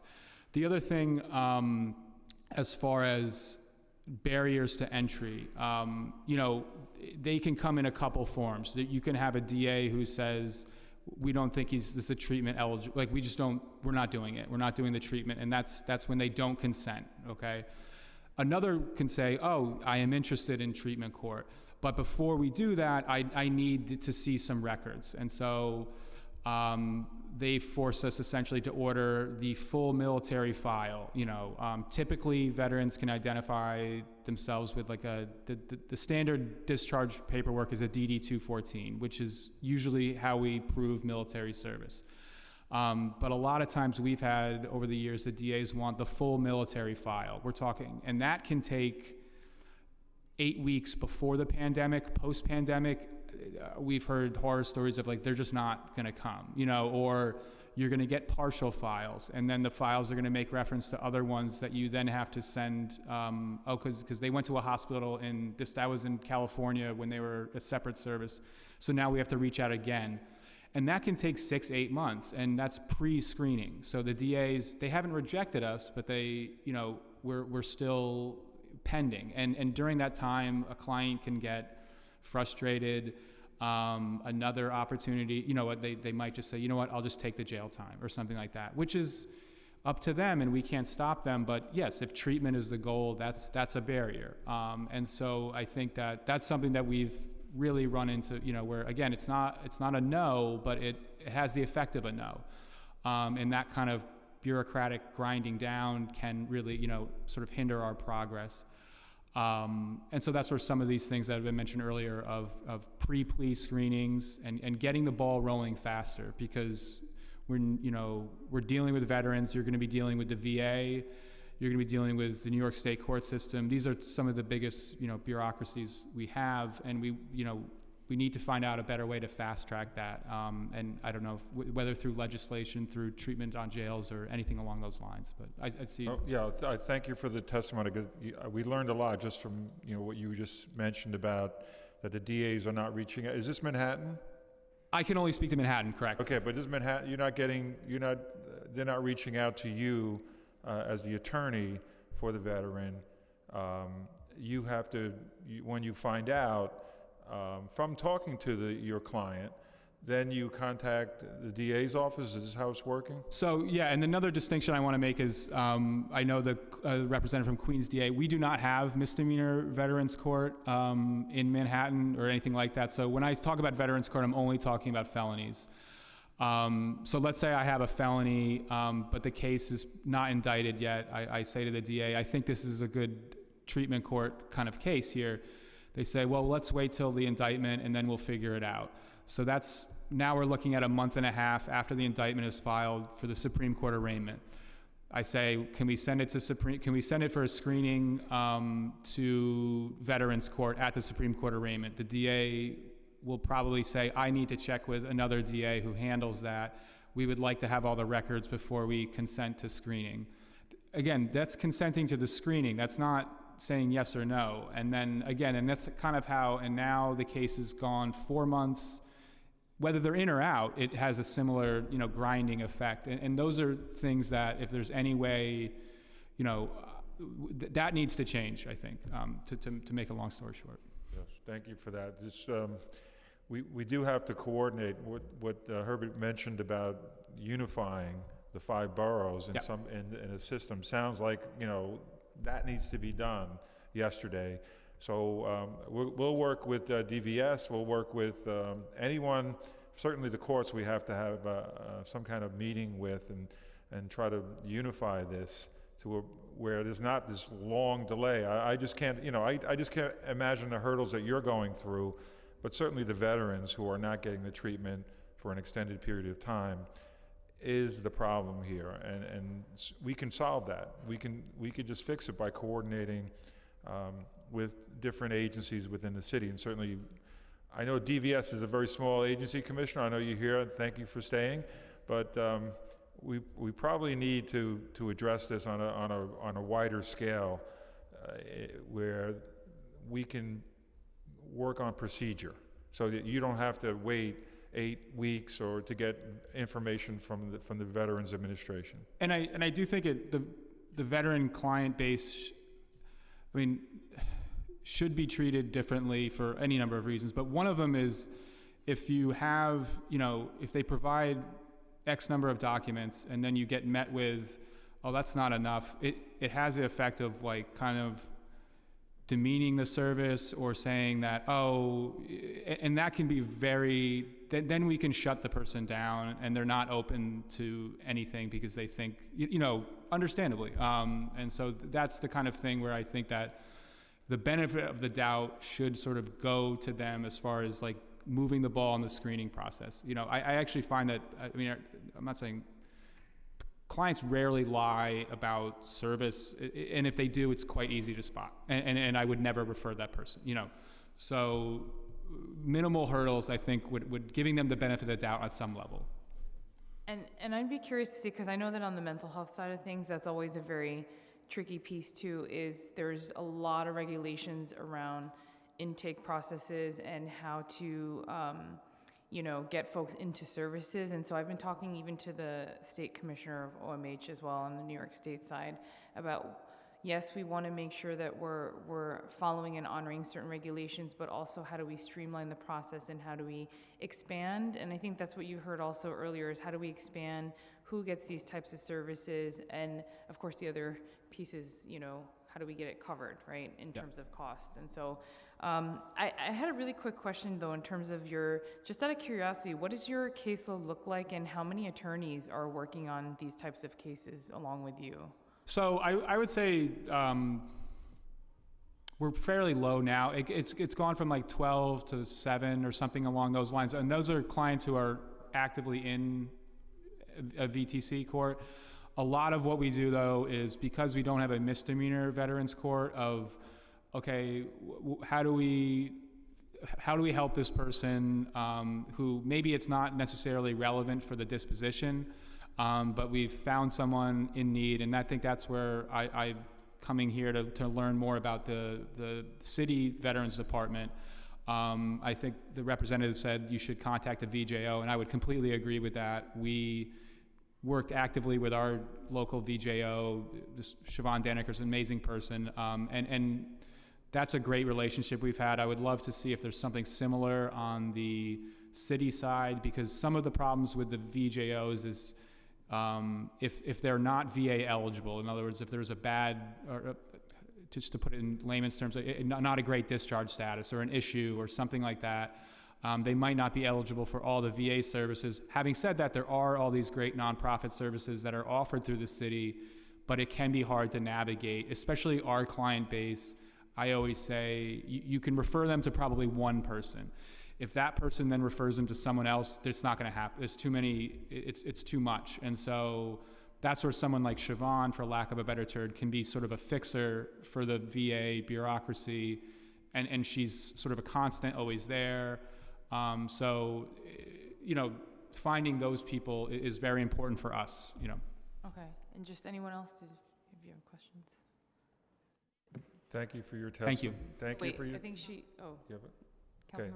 Councilmember Councilmember Caban has a question. Thank you. And first of all, I want to thank you for the work that you do, sir. It is deeply appreciated, and you should be compensated for it. And it breaks my heart a little bit and makes me pretty angry that you are shelling out your own dollars to support folks. And I know that in other places and cities, peer navigators are actually city employees that get paid with full benefits, and we should be thinking about that as a city. You know, I think that the city's job is to create a workforce that meets our people's needs, and the current city workforce does not do that.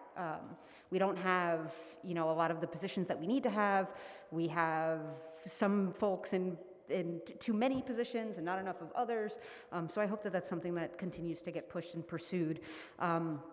There's something that you said, Chair, that I wanted to kind of add some commentary on around when Mr. Sloan said that, you know, a DA never reaches out to him about what's going on, and you know, that's across the board. It's not, the DA is not in the practice of, any DA is not in the practice of extending mitigating evidence or exculpatory, like, you know, things that, these are the things that we put in PPIs, right? It's like our good guy package.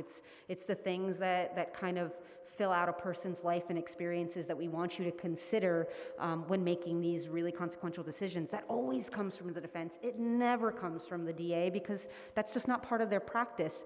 And quite frankly, because of the function and the role that they play, they're not really in a good position to get that information. It is defense attorneys who are woefully underfunded with very big caseloads, who build the kinds of relationships with clients and their families to be able to access that really critical information and access it at the earliest point. But the other thing, and this is not so much a question, but the other thing I was pointing out is the amount of time that passes just to get screened to enter a courtroom, I think is really unacceptable. And it's gatekeeping that's happening, because really there's no reason why, once there's even a self-attestation or simply the documentation that says, yes, this person is a veteran, but it's not their full file, why that person can't pre-plea be put into that court, get connected to treatment while they're waiting for the full records to come in to then make a more informed decision about a case. And so, like, you know, I think that there is something to be said around gatekeeping and slowing down the process when we really could be turning the wheels to get people help, regardless of what the disposition in a case might be, and forwarding towards an earlier disposition in a case. But thank you for your testimony. And if there's anything you want to add, you can add. No, and it's a shame in a lot of ways, but because I don't even know, it can be unintentional in many ways. Because, for example, to get into Manhattan Veterans Court, they're going to need a report from the VJO and a report from the treatment court provider, which is basically a similar representative from Diversion. We can get ahead of it and get the VJO to do a report before the court agrees to screen it, which does get the ball rolling. However, we cannot do that for the other report. So we still would have to wait for an adjournment, and that's the kind of thing that needlessly slows everything down. So it's very nuts and bolts practical stuff, but it has huge impacts on our, work. Councilman Richard Jordan has a question. Yeah, I just wanted to ask really quickly, so with the adjournments in those cases, are you seeing DATs and clients able to go home, or what are you seeing? I guess, so a DAT, I think are you asking, are a lot of while this is happening, are a lot of them incarcerated or not? Okay, that's what I'm asking, yeah. So it would depend, I think, a lot if you're trying to get somebody in who is charged with a violent offense, and when I say violent, it doesn't always necessarily mean a package burglary is a violent offense, right? But sometimes it is violence, that's the allegation. Those are cases where the individual could very well be sitting in throughout the screening process. Yes, if they are if they are non-violent offenses, generally speaking, post bail reform, January 2020, they will be out, and there are exceptions, but yes. But there's no sort of special consideration of release based on their being in Veterans Court, or they're attempting to put them in Veterans Court. What we would like to do, if this process was streamlined, I will say better, it would be if we could get them from the upfront criminal court part where any case goes. After indictment, it's going to go there. What I think would be helpful is if we could send it from there as quickly as possible to the Veterans Court part for a screening and all this stuff, that can take a long time. And if that can take place, even though the person's incarcerated, once they're in the Veterans Court part, then they could get services whereby the defense attorney would be in a better position to make a renewed bail application because they have inpatient, XYZ. But when they're languishing in the upfront part, there hasn't been a huge change in circumstance whereby we can make a good faith argument of a change in bail conditions or anything like that, because if the person was homeless, they're still homeless, if anything, in a worse position. But if we can get them in the part, and that, again, that doesn't mean the DA has agreed or disagreed or anything, but while they're there, they can get set up with services. Okay, thank you, that makes sense. No problem. Thank you, everyone. Again, thank you for your testimony. I do want to, I'll give you my card because I do want to talk to you. The committee would like to actually get some more recommendations because we do have our work cut out for us here, because veterans, and again, I know I've said this many times, but veterans deserve our attention on this. They should be treated, their cases should be streamlined, they should get the immediate services they need, especially the mental health services, and they should get some more consideration, certainly. They shouldn't have to wait, and you shouldn't have to wait for the information like I mentioned before. So we will work on that, but your input is going to be valuable to us, and thanks for taking the time today. Thank you again. And thank you, everyone. Thank you to the Queens ADA, Aisha Green. I know she's still on. Thank you so much. And we need to talk also about how we can make the system better, the Veterans Treatment Court. And thanks to the administration. Commissioner, thank you for staying again. You always do. We appreciate it. And thank you, everyone. Again, any suggestions we can get from from people who couldn't make it today and are watching this, we certainly are open to it. Thank you so much.